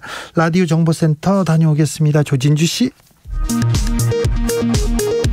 문재인 대통령은 코로나 상황이 진정돼 나가면 방역과 일상을 조화시킬 수 있는 새로운 방역 체계로의 점진적 전환을 모색할 수 있을 것이라고 밝혔습니다. 문 대통령의 이번 언급으로 위드 코로나로의 방역 체계 전환 논의가 한층 속도를 낼 것으로 보입니다. 정부가 코로나 백신을 맞았더라도 인플루엔자 백신을 접종해야 한다고 당부했습니다. 정부는 오는 14일부터 임신부와 생후 6개월에서 만 13세 어린이, 만 65세 이상 어르신 등 약 1,460만 명을 대상으로 인플루엔자 4가 백신 무료 접종을 실시할 계획입니다. 국민의힘은 내일 대선 경선 1차 후보자들을 대상으로 체인지 대한민국 3대 약속이란 이름으로 정책 공약 발표회를 엽니다. 이 행사는 코로나19 방역 지침에 따라 비대면으로 진행되며 국민의힘 유튜브 채널인 옳은소리로 생중계됩니다. 법무부가 사회적 공존을 위한 1인 가구 태스크포스 3차 회의 결과를 공개했습니다. 이에 따르면 독신자 가정도 양자를 입양할 수 있도록 민법 개정이 추진되며 반려동물이 생명을 잃거나 상해를 입은 경우 위자료 청구를 할 수 있는 방안도 추진됩니다. 삼성전자가 외국인의 5일 연속 순매수에 힘입어 전 거래일보다 0.91% 오른 77,300원에 거래를 마쳤습니다. 외국인이 삼성전자를 5일 연속 순매수한 것은 약 석 달 만에 처음이며 이 기간 순매수 규모는 총 7,845억 원입니다. 지금까지 라디오 정보센터 뉴스였습니다. 김용남, 최민희, 김용남 전 의원과 함께하는 정치적 원의 시점 이어가겠습니다. 계속해서 윤석열 후보 고발 사주 의혹 조금 더 얘기해야 되겠는데요. 5544님께서 김은 무시하나요? 얘기합니다. 김훈이 아니고 김웅 의원입니다. 김웅 의원. 네. 무시는 아니고요. 김웅 의원 얘기가 지금 왔다 갔다 한다는 얘기를 조금 했습니다. 8237님께서 손준성이 검찰총장 메신저였다고 김웅이 말했어요. 말을. 김웅 의원이 인터뷰를 한 게 지금 공개가 됐어요. 처음 뉴스버스와 인터뷰한 게. 근데 공개된다 그러더니 됐나요? 공개가 됐어요. 근데 말씀을 많이 했는데 자기가 고발장을 만들었다고도 하고 검찰 측에서도 만들었다고 하고 말이 조금 왔다 갔다 하고 횡설수설하고 뭔 소리 하는지 모르겠어요. 근데 솔직히. 왔다 갔다 하는 건 맞습니다. 근데 확실한 건 준성이 이렇게 표현하는 걸로 봐서 두 분은 친분이 있는 건 맞는 것 같고, 그리고 정확하게 준성이와 얘기해서 내가 작성했다라는 표현은 없어질 수가 없고, 그리고 그 자료가 붙어 있다 그랬잖아요. 그렇죠. 근데 그 자료 중에 그 제보자 X의 과거 그 잘못 범죄에 관한 판결문들이 있는데, 실명 판결문. 네, 그 판결문에 실명이 들어 있는데 그 판결문은 검찰 내부에서 누군가가 다운받은 게 아닌가라는 의혹을 사고 있습니다. 아직 나오지 않았습니다. 의혹입니다. 네, 네. 판결문 입수야 뭐 검찰뿐만 아니라 여당에서도 할 수 있고 법원에서도 할 수 있고 뭐 그거는 꼭 출처가 검찰로 단정 지을 수는 전혀 없는 상황이고요. 그거는 좀 기다려 봐야 그리고 됩니다. 이게 작년 4월 3일 무렵의 일인데 네. 작년 4월 3일 기준으로는 김웅은 후보자 아무것도 아니었어요. 그러니까 그냥 총선 후보자 중에 한 명이고 4월 15일 날 치러질 총선을 2주도 안 남긴 상태에, 그러니까 검찰에서 무슨 그 국민의힘 쪽에 접촉을 하면 적어도 현역 의원이라든지 아니면 당시 뭐 법사위 소속의 누구한테 접촉을 하는 게 맞지, 아무 정치권의 경험도 일천한 후보자, 그것도 자기 지역구 선거를 열흘 정도밖에 안 남겨둔 사람한테 접촉을 해서 뭘 해요? 정치신인, 이건 상식 바뀌죠. 정치신이고 당내에 영향력도 없고 그렇습니다. 지금 급한데, 근데 김웅 의원이 그때 받아서 전달했어요, 이렇게 인정했어요. 그건 어떻게 합니까? 글쎄 뭘 받았다는 건지. 이 대목에서 제일 이상한 사람은 김웅 의원이에요. 말도 왔다 갔다 하는데 일단 좀 나쁘게 보면 김웅 의원은 누가 뭐래도 유승민 사람이에요. 그러니까. 지금 당내 경선에서 경쟁자 중에 한 사람인 유승민 의원 사람이에요. 그렇죠. 그러니까 윤석열 후보에게 좋은 얘기를 할 이유가 없는 사람이죠. 네, 그래서 제가 이게 그 국민의힘 대선 경선 과정의 내부 권력 투쟁 과정에서 흘러나왔다라고 말씀드리고 있는 것이고요. 네. 그다음에 아까 말씀하셨듯이 이게 예를 들면 법사위원이라든지 법사위원장이라든지 이런 공식 직책을 가지고 있는 사람들이라면, 만약에 그렇게 했다면 저는 영원히 감춰줄 수도 있다고 생각해요. 선수들끼리. 네. 그런데 이 부분은 검사들과의 친분관계, 검사들끼리 그런 것을 활용해서 정말 메신저로서 둘이 역할을 하려고 했던 것 같습니다. 그러니까 아마추어적이기도 하고, 예를 들면 메신저 SNS에 보낼 때 이런 민감하고 예민한 문서를 그냥 손준성 보냄, 이게 최초 보낸 사람 이름을 계속 넣어서 전달했다는 건 이해가 잘 안 가시죠? 네. 이게 그러니까 메신저로서 역할을 하다 보니 이 일이 어떤 의미를 갖는지도 잘 몰랐을 수도 있겠구나. 그래서 김웅 의원이 손준성 검사가 검찰 측 메신저였다, 이 말에 답이 다 있는 게 아닌가 합니다. 사실은 얼마 전에 있었던 채널A 사건도 처음에 얼마나 떠들썩했어요. 마치 뭐가 있는 것처럼 막 했지만 한참 한동훈 검사장이나 채널A 기자가 정말 뭔가 공작을 한 것처럼 그랬지만 나중에 지나놓고 보니까 아니었잖아요.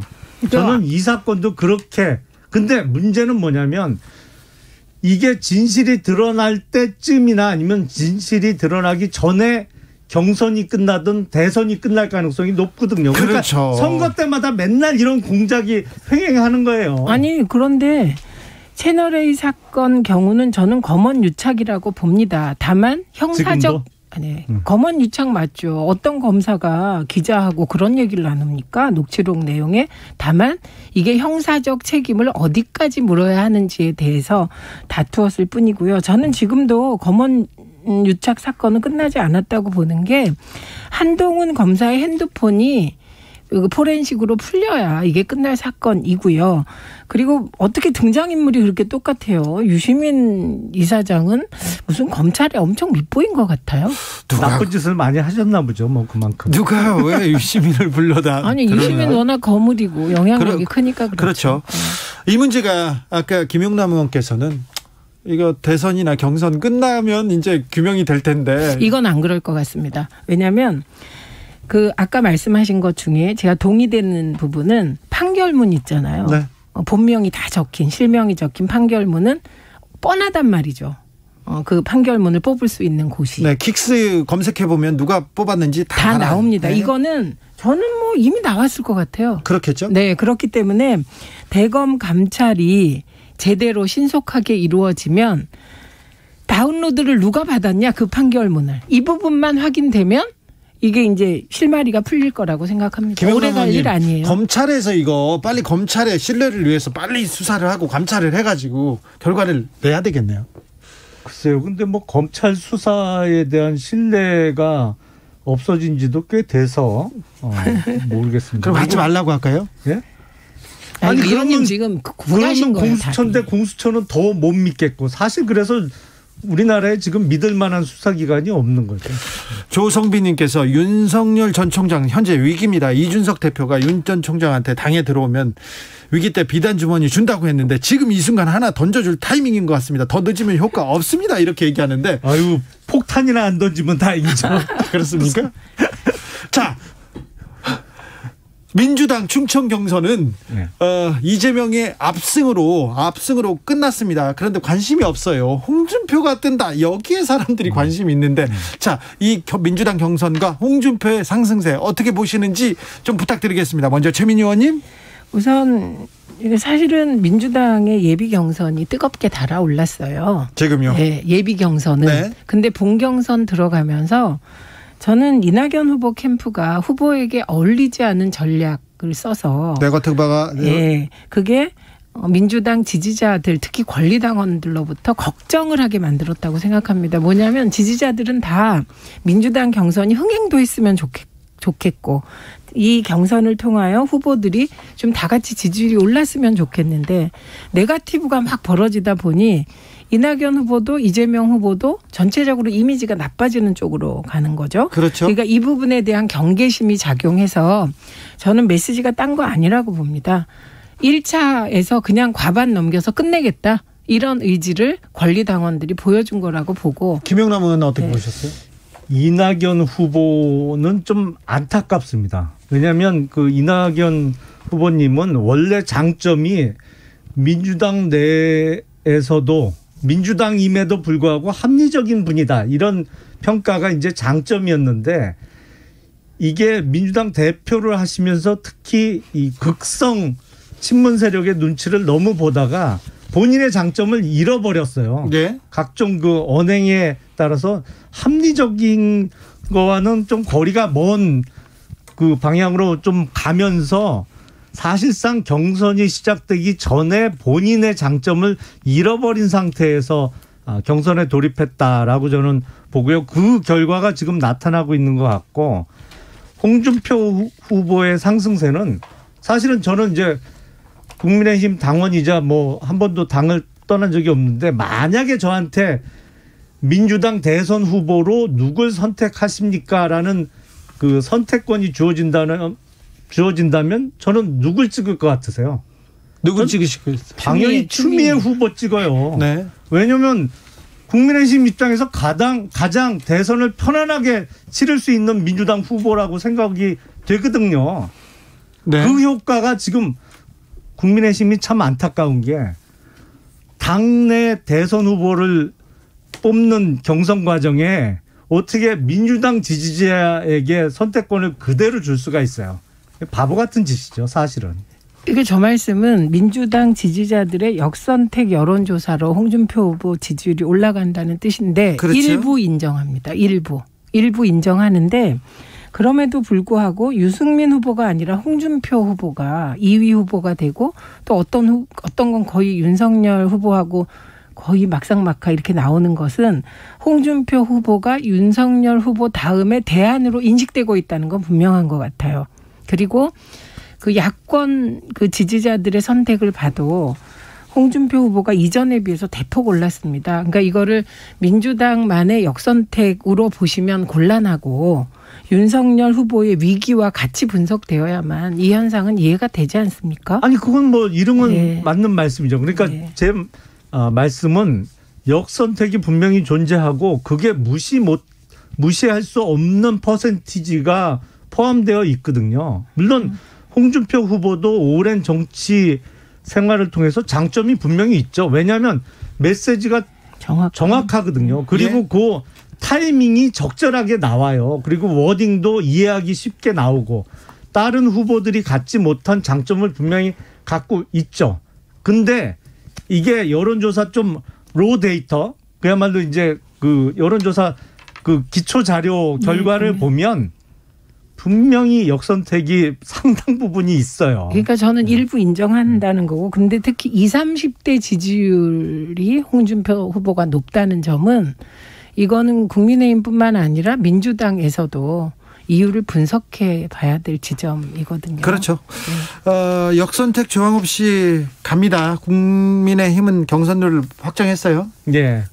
안타깝습니다. 안타깝습니까? 네. 아니 왜냐하면 잠깐 설명을 드리면 여론조사에서 역선택 방지 조항이 그전에 없었던 건 맞아요. 그런데 그때는 대선 후보 경선에서 여론조사 반영 비율이 20%밖에 안 됐었어요. 그렇죠. 나머진 다 당내 선거가 거의 80% 대의원과 책임당원이 80%를 차지했기 때문에 20%는 그냥 지지정당 묻지 않고 반영을 했던 거거든요. 근데 지금은 사정이 틀리잖아요. 예. 홍준표 후보가 윤석열 후보는 이재명 지사 못 당한다 얘기하는데 이 얘기에 대해서는 어떻게 생각하십니까? 아니 그 뭐 후보 입장에서야 본인이 가장 본선 경쟁력이 높다라고 얘기할 수밖에 없는 거고 그 객관적인 판단은 국민의힘 지지자와 정말 내년 3월 9일 투표장에서 국민의힘 후보에게 표를 던질 분들이 해야 되는 거죠. 사실은 뻔히 민주당이나 적어도 국민의힘 후보는 안 찍을 유권자들한테 국민의힘 대선 경선에 참여권을 주는 거는 넌센스죠, 사실은. 그 역선택은 민주당엔 있습니다. 이게 역선택 방지 조항이라고 해서 이게 별거 아니에요. 지지정당을 물어서 민주당을 지지한다 그러면 빼고 간다 이거거든요. 그러니까 이걸 가지고 민주당도 계속 갈등을 하다가 쓸데없이 넣어도 그만 안 넣어도 그만인데 이게요. 모집단이 많아지면 의미가 크지 않아서 결국은 넣게 되었고 저도 국민의힘도 앞으로 늘 것 같습니다. 경선이 정착되면 넣을 것 같고요.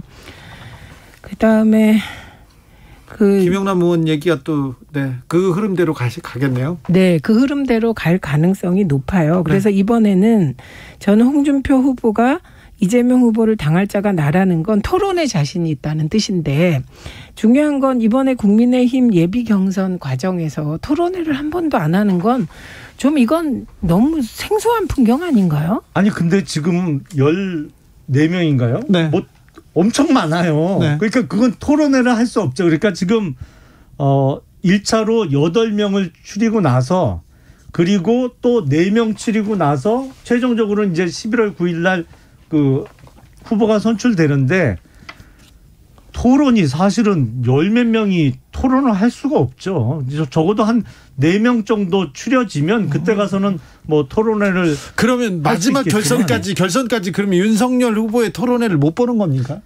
아마 1차 경선 추려지고 8명으로 추려진 상태에서는 있을 수도 있다고 봐요. 저는. 왜냐하면 너무 밋밋하잖아요. 이게 8명에서 4명으로 추리는 그러면 과정에서. 몇몇 후보가 토론을 꺼린다 이렇게 얘기 나올 텐데요. 토론을 꺼리는 후보 이 얘기가 나올 수도 있잖아요. 그럼 8명으로 추린 이후에는 뭐 있을 수 있을 것 같고요. 그리고 사실은 미국과 달리 우리나라 이 선거에서는 토론회의 결과가 저는 제가 보기엔 그렇게 크게 투표에 반영 안 돼요. 그건 그런데 경선 과정에서의 토론은 지지자들에게 그 후보의 어쨌든 어떤 면은 드러나게 해주기 때문에 최소한 14명이라도 나눠서라도 토론은 해야 되는 거죠. 완전 봉숭아 학당되죠. 14명이 토론회하면. 정치적 원의 시점 여기서 인사드리겠습니다. 김영남, 최민희, 김영남 두 전 의원 감사합니다. 고맙습니다. 네, 감사합니다. 정치 피로, 사건 사고로 인한 피로, 고달픈 일상에서 오는 피로. 오늘 시사하셨습니까? 경험해보세요. 들은 날과 안 들은 날의 차이.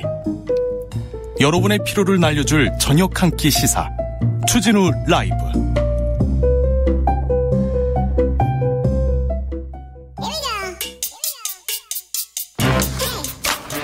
뉴스를 향한 진지한 고민, 기자들의 수다.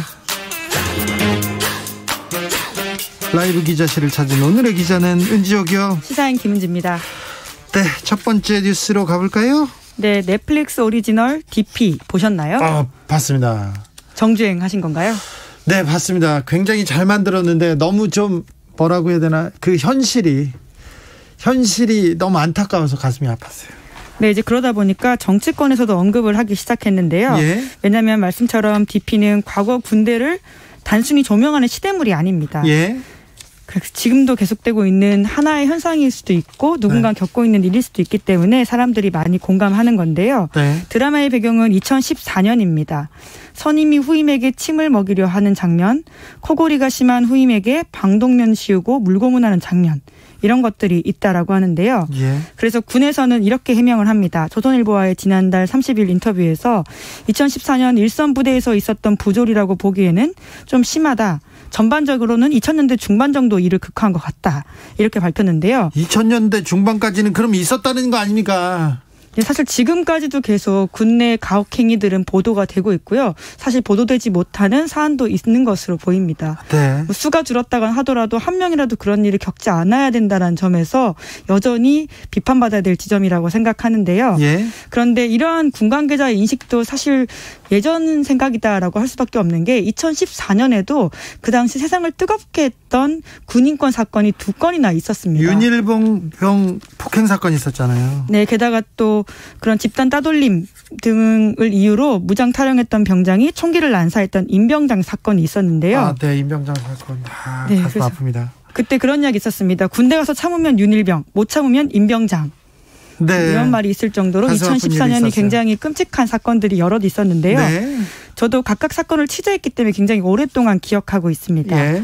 먼저 윤일병 사건을 좀 보면 그 당시에 1000쪽 넘는 수사 기록 입수해서 살폈었는데요. 네. 군이라는 폐쇄된 조직 안에서 서로가 가해자이고 피해자이고 또 방조자였다. 이런 것들이 굉장히 잘 보이거든요. 네. 그러니까 군이란 시스템이 얼마나 문제적으로 운영되는지를 알 수 있는 것들인데요. 주동자격이었던 이병장까지도 자신이 후임 병사이던 때는 구타당한 적이 있다. 이렇게 진술한 바가 있었습니다. 그 폭력의 대물림이었지 않습니까? 네, 이제 뭐 그렇다고 하더라도 사람을 그렇게 때리면 안 된다. 뭐 이런 것들이긴 한데요. 네. 하지만 그 구조를 좀 봤어야 된다라는 것도 굉장히 중요한 지적이라고 생각합니다. 네. 그 사건을 조금 다시 상기시켜 보면요. 그때 지방의 한 대학에서 간호학을 전공했던 윤일병이 2학년을 마치고 바로 군대를 갔습니다. 네. 그리고 신병 교육이 끝나고 나서는 한 포병부대에 전입을 했는데요. 의무병 역할을 했거든요. 네. 그래서 가자마자 약품 이름, 병사, 간부 이런 사람들 이름을 다 암기하고 끝없이 시험을 봤습니다. 네. 그런데 그 시험이라고 하는 게 하나라도 맞추지 못하면 바로 손과 발이 날라오게 때렸다라고 하는 거죠.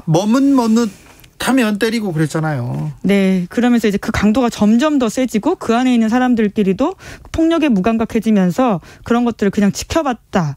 결국 죽음에 이르기까지 했다. 이런 것들이 핵심이라고 볼 수 있는데 그 당시에 가해자였던 이모 병장 등은 징역 12년에서 35년 등이 각각 선고됐었습니다. 그것도 언론의 조명을 받아서 이렇게 됐지. 그전에는 뭐. 그렇죠. 왜냐하면 이 사건이 3월에 있었는데요. 뒤늦게 여름에 보도가 됐거든요. 너무 괴로워요. 벌써부터 김세윤님 드라마가 사실보다 약해요 얘기합니다. 왜 맞는지도 이유도 모르고 맞았죠. 20세기에는 그런 얘기했는데 임병장 사건 김은지 기자도 취재했잖아요. 취재하면서 괴로웠죠. 네, 그렇죠. 왜냐하면 그 피해자 부모 그리고 관계자들이 울부짖는 모습을 군사법원에서 직접 봤었고 그리고 또 가해자 쪽에서도 자기의 어떤 이야기들을 하는데요. 이것이 굉장히 시스템적인 문제가 있구나라는 생각을 참 많이 했습니다. 그렇죠. 이게 구조적인 문제예요. 네, 강경한 처벌이 분명히 필요하고 사람을 죽이는 총을 쏘는 사람을 용서할 수는 없는 문제이긴 한데요. 네. 그럼에도 불구하고 임병장이 그 안에서 폐쇄된 곳에서 자기의 어떤 괴롭힘 당한다는 생각들을 해소하지 못했던 그 공간을 좀 우리가 주목해야 된다는 생각이 들었었는데요. 네. 그때 이제 자기를 괴롭혔다라고 그때 임병장이 주장했던 내용들을 보면 정병장, 전병장 이런 사람들이 자기에게 눈을 억지로 먹였다. 그리고는 민들레 홀씨 같은 것들을 눈에 대고 불었다. 그리고는 어떤 별명을 부르고 뒤에서 낄낄거렸다. 이런 내용들이 있거든요. 네, 그럼에도 불구하고 그 당사자들은 이게 괴롭힘이 아니고 그냥 장난이었다라는 이야기들을 강조합니다. 그런데 그래서 그 당시에 기사를 장난이 낳은 어떤 살인자라고 해서 제 기사를 쓴 바가 있는데요. 네. 그것들을 주목하지 못해서 정말 끔찍한 피해를 낳았다라고 하는 것들은 굉장히 여러 생각을 하게 만들었습니다. 병장이 되어도 선임 대우를 안 해주고 괴롭히고. 네, 물론 그렇다고 하더라도 이런 사건이 있었으면 안 되는데요. 네. 이 것들을 좀 봐야 된다라는 걸 여러 차례 좀 강조하고 싶고요. 결과적으로 임 병장은 사형 선고를 받았습니다. 사형이 집행된 건 아니지만요. 네, 김종상님께서 군대 폭력은 피해자가 나중에 가해자가 되는 악순환이었어요. 아직 한 발 남았다님께서 드라마 끝까지 보기 힘들었습니다. 옛날 기억이 떠올라 나도 모르게 눈물이 났습니다. 절대 잊지 못합니다. 죽을 때까지. 그렇습니다. 탈영은 안 됩니다. 그리고 이런 폭력도 안 되는데 탈영을 할 수밖에 없는 그런 환경 구조 너무 안타까웠어요. 저도 제보하는 분이 아버지였는데요. 사병의 아버지였는데 그 사병이 코를 곤다고 잘 때마다 선임이 워커 군화발로 얼굴을 밟았대요. 그래서 얼굴이 멍이 들어서 휴가를 못 나오고 면회에 갔는데 면회가 안 된다고 훈련이라고 안 보여주더래요. 나중에 보니까 이 상처 때문에 안 보여준 거였어요. 근데 부대에서는 다 맞고 있죠. 근데 그 아버지가 저한테 눈물로 호소해서 제가 이제 기사를 쓰려고 하는데 기사를 쓰면 이 아들이 군대 생활을 못하게 된다. 따돌림으로. 그래서 결국 그 아버지도 저도 접어야 되는데 너무 내 마음이 너무 괴롭더라고요.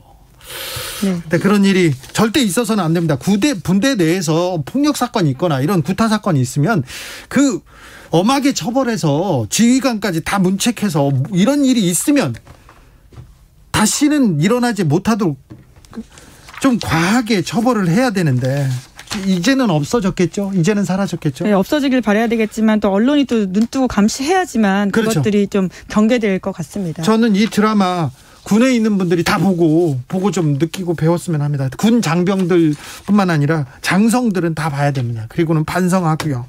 지금껏 이렇게 폭력의 그 대물림, 이거는 너무 안타까운 야만의 시간이었고요. 아직도 이 야만의 시간이 계속된다는 거는 절대 우리가 용납해서는 안 됩니다. 자, 구타 사건이 있으면 제보하십시오. 그래서 그러면 기자들을 보내고 어디에 떠들어서 내가 따돌림을 받거나 구타를 당하고 있으면 저희가 그걸 막도록 조금이라도 노력하겠습니다. 예, 대놓고 때리지 않더라도 정신적 괴롭힘까지도 모든 게 문제가 되거든요. 네, 예. 제보하시면 저하고 김은지 기자가 달려가겠습니다. 다음 뉴스로 가볼까요? 네, 지난 주말 더불어민주당의 대선 경선 레이스가 시작됐습니다. 충청권 경선에서 이재명 후보가 압승했습니다. 네, 이재명 후보는 경선 첫 주말인 지난 4일에서 5일 충청 경선에서 이틀간 누적 54.72% 득표율을 얻었는데요. 과반을 넘냐 안 넘냐 다 그걸로 조금 다 전문가들도 의견이 갈렸는데 생각보다 크게 이겼어요. 54%면 엄청난 수치입니다. 예, 제가 현장에 그때 있었는데요. 첫째 날 대전 충남의 경선 현장에서 사실 이재명 캠프 입장에서도 굉장히 생각보다 많이 얻어서 표정 관리가 좀 안 됐던 지점들이 있다. 기자들한테는 그런 게 있었는데요. 네. 정말 최악의 경우에는 40%대가 나올 수도 있다. 이렇게 각오를 했다라고 하는데 생각보다 크게 얻어서 굉장히 기뻐하는 모습들을 보였습니다. 최악의 경우 40%라고 얘기하면 40%대. 네, 그러니까 이재명 후보 쪽에 대세론이 좀 일긴 했나 보는데 현장 분위기도 그랬습니까?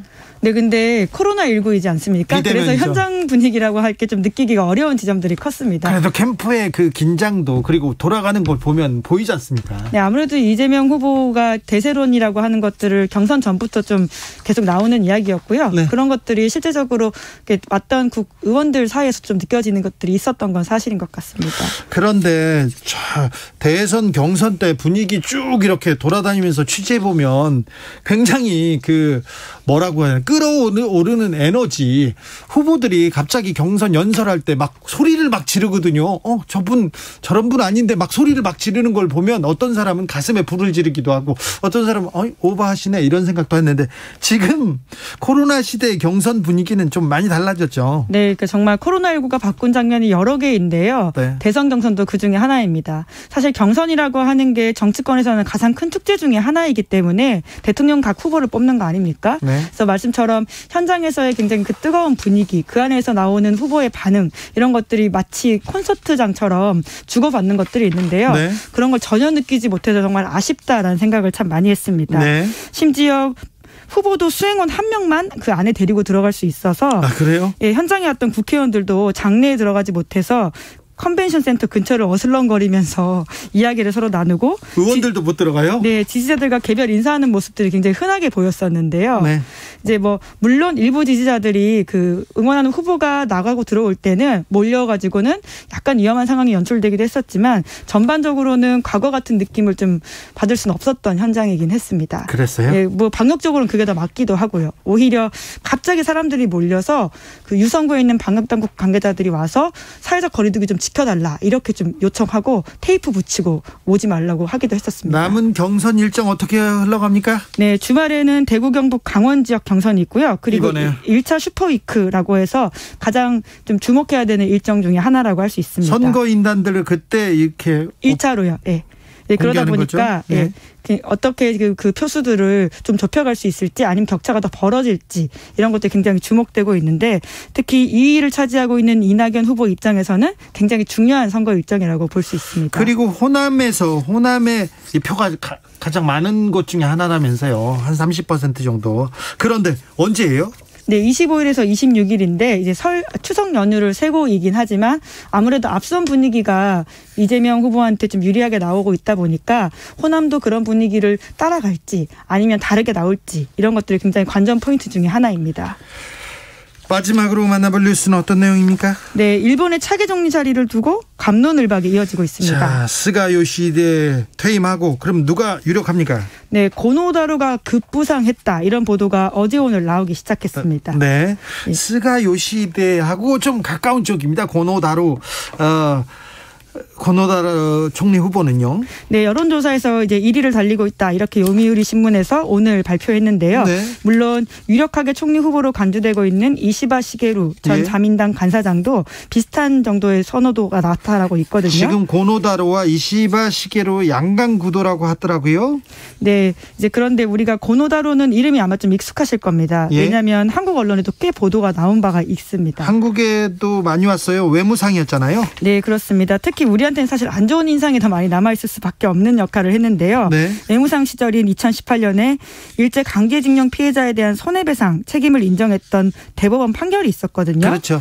여기에 대해서 폭거다, 국제질서에 대한 도전이다 이런 식의 이야기들을 해서 굉장히 문제가 된 바가 있습니다. 이분 아버지도 좀 유명한 사람입니다. 네, 아버지와는 완전 다른 스탠스를 취한다 이렇게 이해하시면 될 텐데요. 네. 1993년 고노다마라고 해서 과거에 일본군 위안부 사건을 사과했던 당시의 정치인입니다. 그래서 이제 아버지와는 완전 다르게 한국에 대한 태도를 가지고 있다 이렇게 이야기가 되면서 아버지하고 그 입장이 달라진 것도 있지만 시대가 좀 달라진 것 같습니다. 90년대만 해도 좀 그 일본이 자성해야 된다. 이 세계 사회에서 그 세계 사회에 선진국 일원이 되려면 좀 자성해야 된다. 그래서 반성도 하고 사과도 하고 그랬었는데 언제부터 우경화되면서 이제 아들 때 대해서는 입장이 아예 바뀌었죠. 네, 이제 금수저라고 할 수 있기 때문에 사실 할아버지 때부터 정치인 집안인데요. 일본인 정치인들은 그런 경우들이 꽤 많습니다.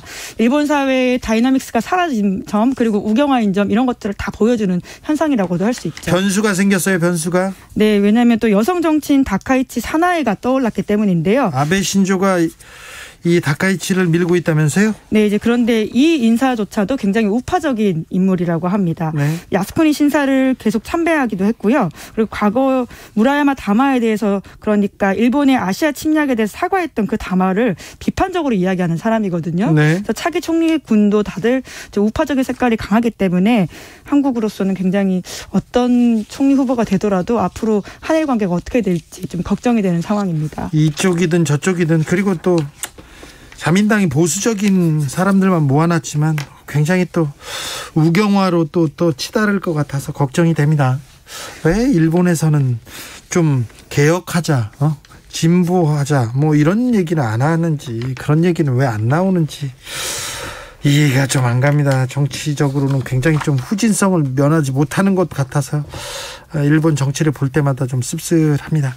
기자들의 수다 여기까지 할까요? 네, 감사합니다. 시사인 김은지 기자와 함께했습니다.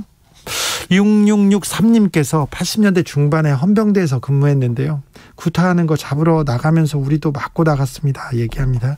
2965님, 아들이 군에서 복무 중입니다. 선임들 갑질, 갈굼 아직 심합니다. 스트레스 엄청납니다. 축구 잘하면 군생활 편하게 하는 시스템 아직도 있어요. 얘기합니다. 축구 잘하면 편한다 이런 얘기 있죠. 6262님, 그때 그 사건 후 우리 사회에 지속적인 임병장 사건인가 봐요. 지속적인 취재와 관심을 가지고 개선 여부를 심층 취재하고 근절될 수 있도록 관심 가지지 못한 우리 사회, 언론들도 반성하고 지금부터 더 많은 관심 지속적으로 근절될 때까지 쭉 계속돼야 됩니다. 얘기하는데 그 생각이 듭니다. 그때 조금 취재를 열심히 했으면 조금 나았을 텐데. 아무튼 드라마가 굉장히 큰 우리 사회에 큰 문제점을 이렇게, 그리고 고민해야 될 지점을 던져준 것 같아서 마음이 좀 무겁지만 또 의미가 있어서 또 잘해보려고 생각합니다. 김은지 기자도 좀 그 부분에 대해서 취재해야 될 것 같아요. 인사했는데 또 얘기했네. 열심히 하겠습니다. 더 해요. 네. 교통정보센터 다녀오겠습니다. 공인혜 씨. 네, 이 시각 교통정보입니다. 지금 서해산 일부 지역으로는 시야를 가릴 만큼 매우 강한 비가 내리고 있고요. 바람도 거셉니다. 빗길 사고에 대비해서 감속 운행하셔야겠는데요. 경부고속도로 부산 쪽 대전 부근의 사고 차량 갓길에서 정리하면서 회덕 분기점부터 5km 구간 꽉 막혀 있고요. 이후 안성에서 한남 사이로도 비가 내리는 가운데 서울 쪽은 안성에서 오산, 기흥에서 수원, 양재부터 반포까지도 긴 구간 이동이 더딥니다. 수도권 제1수단선 일산에서 판교 쪽, 자유로부터 중동까지 거의 전 구간 밀리는 가운데 이 사이 김포 부근 1차로와 판교 분기점 1차로에서 각각 사고 처리 중입니다. 또 남북권인 상주 영천고속도로 영천 쪽, 영천 분기점 2차로의 사고 구간도 주의가 필요하고요. 서해안고속도로 서울 방향 정체 서평택부터 길어진 가운데 서울 시내 금천 진입에는 1시간 반 정도 예상됩니다. KBS 교통정보센터였습니다.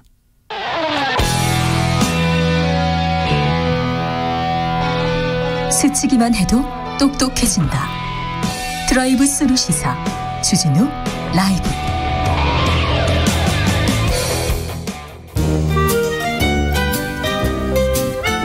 민생이 먼저다. 함께 잘 먹고 잘 사는 법 찾아보겠습니다. 민생과 통하였느냐. 생생민생 통. 안진아 선화 민생생각 안진걸 민생경제연구소장 어서 오세요. 네, 안녕하십니까. 소장님 한 주 동안 괜찮으셨어요? 아니 지난주에 전화번호 지난주 주진우 라이브에서 상담 전화번호를 공개했더니 정말 전화 일주일 내내 많이 왔습니다. 그래요? 그래서 예전에는 이제 피곤한 때는 모르는 번호는 안 받았잖아요. 지금은 모르는 번호다. 아이고 우리 주진우 라이브 애청자들에서 받아갖고 대화도 많이 했고요. 문자도 많이 주셨고. 근데 아마 제가 이제 전화를 미처 못 받은 경우가 있습니다. 왜냐하면 특히 지난주에는 방송 도중에 이미 전화가 오고 방송 끝나자마자 엄청 전화가 쏟아져갖고 그 전화는 다 못 받았어요.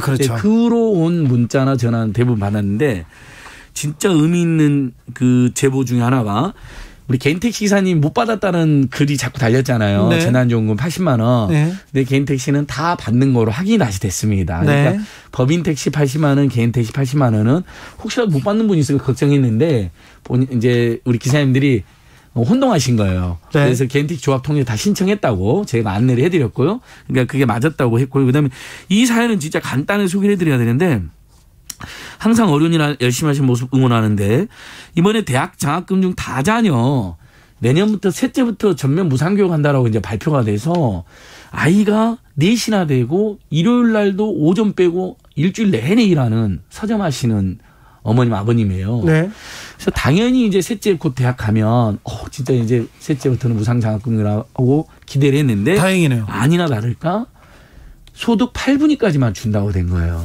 이분이 소득 9분위가 돼버린 거예요. 근데 자 생각해 보세요. 엄마하고 아빠가 열심히 서점을 해갖고 돈을 조금 모았겠죠.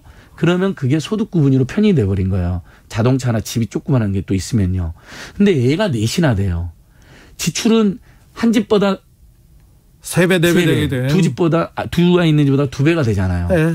그러니까 사는 건 훨씬 허덕인데요. 근데 소득 구분이 돼가지고 한 푼도 못 받는 이게 말이 되냐. 그래서 제가 이 사연은 우리 주진우 라이브에 접수된 사연 중에 제가 보기엔 최고로 애절해가지고 이것을 제가 일주일 내내 캠페인하고 있어요. 네. 지금 국회 예산안이 제출되었잖아요. 내년도 네. 국가장학금 예산안이요. 네. 이건 지금 국회의원들이 사연을 보자마자 대부분 이건 어떻게든 다자녀 가구는 지금 첫째, 둘째는 무상교육이 아니에요. 셋째부터 해주겠다는 거예요. 어제 작년에 아니 이번에 발표된 정부 대책이. 근데 그것도 소득 8분위까지만 해준다는 거니까 9분위, 10분위는 소득이 조금만 더 있다는 이유로 한 푼도 못 받아버리는 거예요. 그러니까 국회의원들께서 이건 반드시 보완하겠다 의견을 주셨어요. 그래서 이건 제가 집중 캠페인에서 예산안 통과될 때 반드시 우리 주진 라이브를 통해서 제도 개선을 국민들께 알려드리고 싶습니다. 알겠습니다. 자, 오늘부터 코로나 국민지원금 신청할 수 있습니다. 좀 자세히 얘기해 주세요. 지금 말씀드린 국가장학금은 9월 17일까지 지금 2학기 국가장학금 신청 기간입니다. 그러니까 요것도 신청 안 하면 한 푼도 못 받습니다. 국가장학금. 그래요? 신청해야 됩니다. 9월 17일 국가장학금 그 대학생들 2011년도에 반값 등록 투쟁 이후에 생긴 무상 국가장학금입니다. 네. 그다음에 저소득 노동자들 근로장려금 9월 15일까지 신청했는데 이것도 역시 신청을 하면 한 푼도 못 받습니다. 예. 이건 이제 중산층이나 고소득층은 못 받는 거고요. 서민 저소득 근로자들에게 근로를 장려하는 의미인데 이건 9월 15일까지 신청합니다. 소상공인 피해 지원금 지금 2차 지원금 나가고 있습니다. 이제 요거까지는 안내해 드리고요. 자, 지금 오늘 하루 종일 화제죠. 네. 왜 국민지원금을 이제 신청을 했는데 희비가 엇갈리는 겁니다. 다수의 직장인들 특히 지역가입자들이 상당수 탈락한 겁니다. 자기는 아무리 생각해도 부자가 아닌데 예. 왜냐하면 하위 88%에 안 속해야만 주는데 그것도 6월달 건강보험료를 기준으로 하다 보니까 네. 지역가입자들 같은 경우는 건강보험료가 좀 많이 나옵니다. 직장가입자는 그렇죠. 월급으로만 나오지만 지역가입자는 자동차 그다음에 자산, 집, 심지어 전세금 이런 것도 다 반영을 해요. 네. 전세금까지도. 네. 근데 전세금이 부채로 빌린 경우 있죠. 전세자금 네. 대출. 네. 그 부채는 또 감안을 안 해줍니다. 네. 그러면 어떻게 하겠습니까? 그럼 건강보험료가 많이 나오게 되는 거죠. 네. 직장인에 비해서 지역가입자가 많이 나오죠. 그래서 지금 벌써 인터넷 기사가 떠 있습니다. 이거 억울하다. 근데 이제 그분들은 이의 신청을 하셔야 된다. 제가 지난주에 말씀드렸는데 이의 신청은 지금 국민권익위원회에 관한 국민신문고 홈페이지가 있어요. 국민신문 치면 바로 연결이 됩니다. 네. 거기서 11월 2일까지 받습니다. 11월 10일까지. 그러니까 억울하다고 생각되는 분은 꼭 이의 신청하시고 저희는 반드시 이분들이 웬만하면 받아들여져라라고 정부에 촉구를 할 예정입니다. 자, 9333님께서 네. 부모가 상위 10%, 12% 내면 자녀는 재난지원금 못 받습니까? 이렇게 물어봅니다. 당연하죠. 만약에 독립된 가게면 네. 받을 수가 있어요. 독립된 가게에서 이제 엄마 아빠 저는 이제 독립할래요. 그래서 혼자 독립해갖고 연봉 5,800만 원, 올 보험료 17만 원 이하면 받는데 네. 같이 살고 있는데 합산이 됐. 만약 본인이 일을 안 하고 있으면 엄마 아빠 건강보험료가 합산이 될 거고요. 네. 본인이 일하면 본인의 건강보험료가 합산이 될 거 아닙니까? 그러니까 안 된답니다. 그래서 그 기준이 벗어나 버리면 못 받는 겁니다. 그러니까 3142님께서는 국민지원금 신청 현역 군장병들은 어떻게 신청하나요? 그 현역 군장병들은 당연히 지금 집에 살고 있는 걸로 되어 있죠. 네. 주민등록표에 올라 있죠. 네. 소득은 없죠. 네. 그러면 엄마 아빠 건강보험료만 합쳐가지고 네. 근데 가구 원수가 3인이면 네.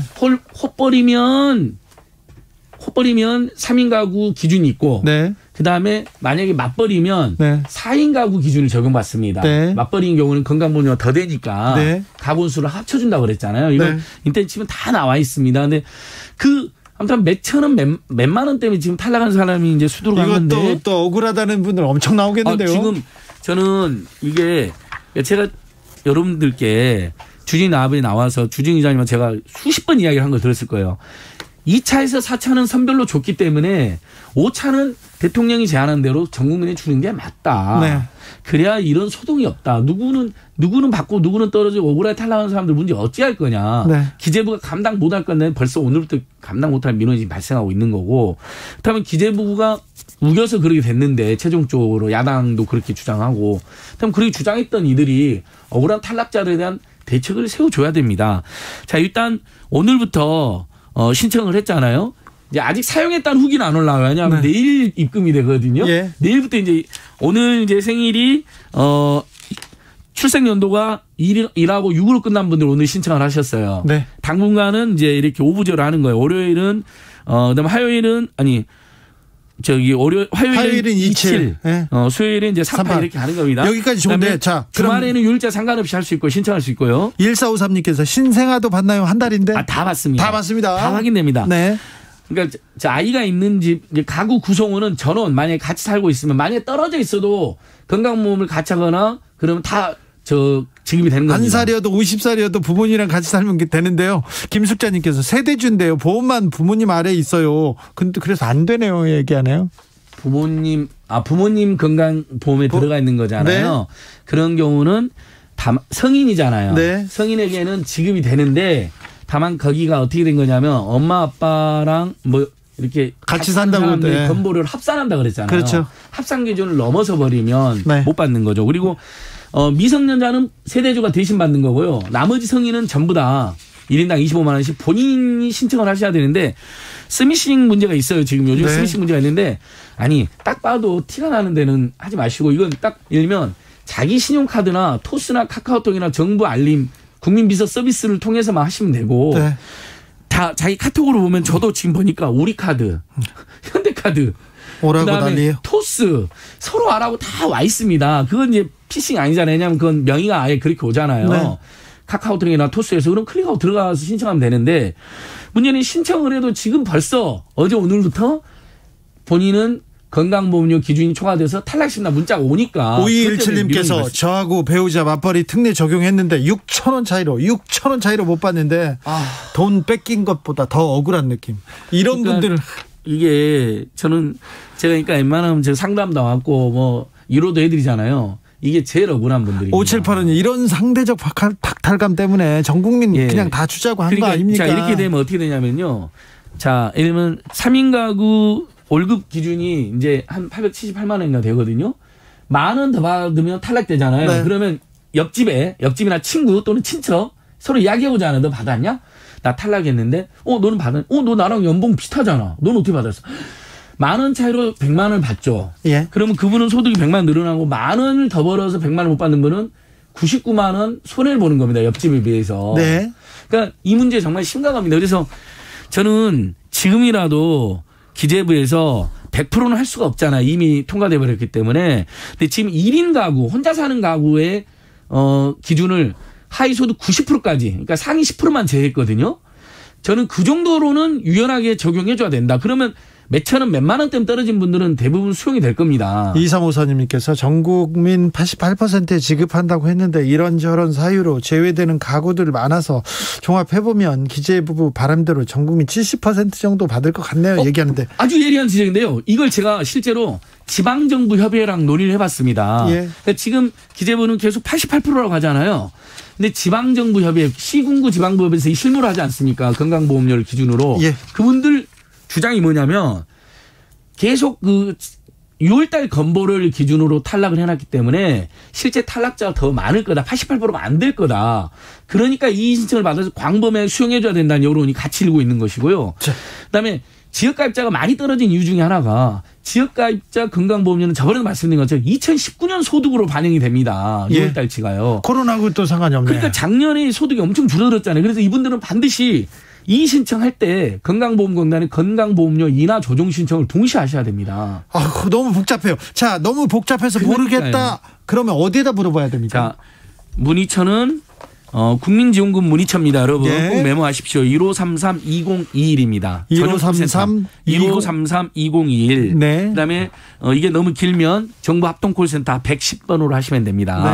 그러니까 자, 다시 한 번 말씀드릴게요. 지역가입자는 억울한 탈락자가 더 많을 수밖에 없는 이유가 건강보험료 체계가 직장가입자들은 작년에 월급이 줄어들었으면 그게 올해 건보료가 바로 줄어들어서 나옵니다. 네. 근데 지역가입자들은 작년에 소득이 줄어들었는데 2019년 소득이 5월달 종합소득을 했어도 신고를 했어도 올해 2019년 소득으로 10월달치가 나옵니다. 그러면 큰일 나네. 그러니까 6, 7, 8, 9, 10 5달치가 과다 산정된다고 제가 말씀드렸잖아요. 그러니까 반드시 이 신청을 해서 그걸 낮추잖아요. 건강보험공단에 인하 조정 신청하면 다음 달 건강보험료도 인하가 되고 소득 하위 88%에 편입이 돼서 재난지원금 받을 가능성도 올라가는 거죠.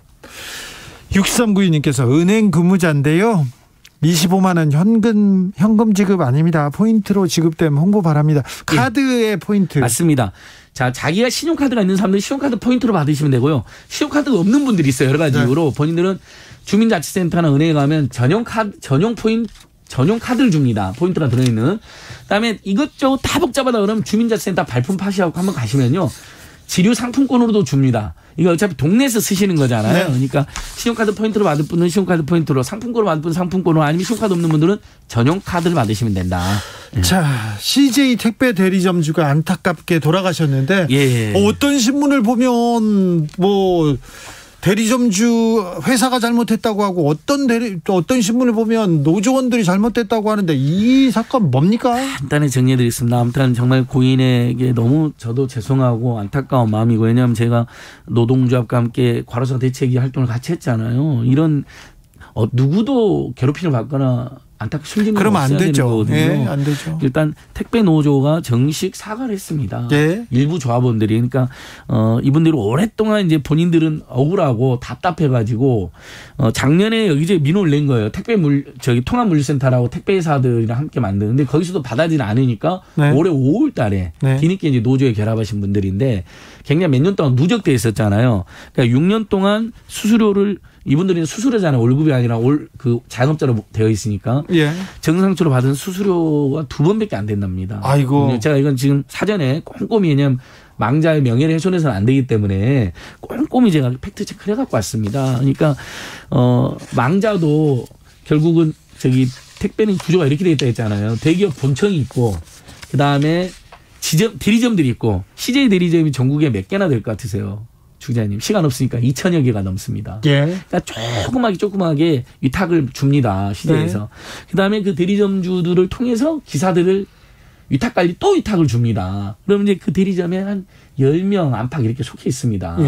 근데 당연히 이제 점주님들 대리점주들 입장에서는 본사가 수수료를 많이 줘야지 기사는 잘해줄 수 있는데. 그렇죠. 수수료 한 700원 정도 한 건 나르면 700원 안팎이 떨어지면 그 중에서 20%를 대리점주님들이 먹고 나머지를 기사님한테 이제 주는 겁니다. 그러니까 기사님들도 허덕이고 점주님도 허덕이는 그런 고약한 구조가 있는 겁니다. 근데 본사는 나 몰라라 하면 누가 싸울까요? 갑은 가만히 있으면 을하고 병이 싸우게 되잖아요. 최저임금 오르니까 본사들은 가만히 있고 편의점주하고 알바 청년들이 갈등을 했던 것처럼 그런 구조가 저는 제일 큰 문제였다고 생각하고, 어쨌든 노조분들이 폭언당하고 조롱당한 것은 정중히 사과하고 정말 잘못된 일이야. 다시는 그런 일이 있어도 안 돼. 우리가 뭔가 정당한 주장을 할 때는 더 정당한 방법으로 호소를 해야 된다. 근데 수수료를 6년 동안 2번 못 받고 최근에 갑자기 수수료를 깎는다고 통보가 오니까 격분해서 지나친 항의를 했다. 박하양님께서 을과 을의 싸움을 부추기는 구조 아닌가요? 이렇게. 맞습니다. 그래서 저는 요걸로 노조가 잘못했다, 아니다 대리점은 잘못했다, 이런 논쟁은 지금부터는 멈추고요. 경건한 애도 속에서 본사하고 대리점 연합회가 있거든요. CJ 대리점. 그다음에 택배 노조가 있잖아요. CJ 지부가 있습니다. 3자가 모여서 예를 들면 서로가 인정하는 팩트를 바탕으로 왜 이런 구조나 갈등이 생겼는지를 개선하는, 그러려면 본사가 나서서 대화를 해야 됩니다. 중앙노동위원회에서도 본사가 사용자성이 있다, 택배 노조하고 대화를 해라. 근데 아직도 CJ 본사가 거부를 하고 있습니다. 근데 CJ는 왜 그렇습니까? 나는 당신들을 뽑은 적이 없다. 나는 계약은 대리점주들하고만 했다. 나머지는 다 대리점이 알아서 한다 그러는데, 그렇게 나 몰라라 하니까 이런 갈등이 대리점마다 있는 겁니다. 작은 돈으로 서로 나눠야 되니까 아무래도 다툼이 발생할 수밖에 없는 구조입니다. 그런데 그 과정에서 항의가 지나치면 누군가는 정말 너무나 큰 스트레스로 상처를 받는 거잖아요. 그러니까 그런 이런 일이 다시 생겨서 안 되지만 다른 대리점에서 크고 작은 갈등이 지금 있습니다. 본사가 나서서 같이 대화하지 않잖아요. 이런 비극이 반복될 수 있으니까 기사님들은 과로사로 숨지고 점주님들은 본사하고 기사님들 사이에서 스트레스로 숨지는 일이 또 생길 수가 있는 겁니다. 책임 있게 CJ가 우리나라에 내노라는 재벌 대기업이잖아요. 재벌 대기업이고 돈도 많이 버시잖아요. 맞습니다. 영업이익도 엄청 늘어났습니다. 그러니까요. 코로나 시대에 더 돈 많이 버시잖아요. 예, 맞습니다. 이명수님께서 강자는 항상 잘 살고 약자는 항상 힘든 사회 구조. 누가 만들었습니까? 얘기하는데 아우 안타깝습니다. 예. 그러니까 을과 병이 싸우는 이 구조는 갑들이 나서서 평화롭게 상생하는 구조로 바꿔야 됩니다. 갑들이 무조건 어쨌든 교섭에 응하고 대화에 응하게 해줘야 됩니다. CJ 조금 회사에서 좀 적극적으로 좀 나서 주십시오. 예. 제발 부탁드릴게요. 그래서 지난주에 이제 제 번호 보셨으니까 또 연락 주시면 어쨌든 국민정부 억울하게 탈락한 사례들 모아서 저희가 이의 신청을 하면 무조건 웬만하면 정부가 받아들일 수 있도록 강력한 캠페인을 전개하겠습니다. 생생민생 안지걸 소장과 함께했습니다. 감사합니다. 예, 감사합니다. 양야의 같이 살자 들으면서 오늘 여기서 인사드리겠습니다. 돌발 퀴즈 정답 오늘은 침대였습니다. 침대 축구 안 됩니다. 침대 축구. 네. 저는 내일 오후 5시 5분에 돌아오겠습니다. 지금까지 주진우였습니다. 같이 살자는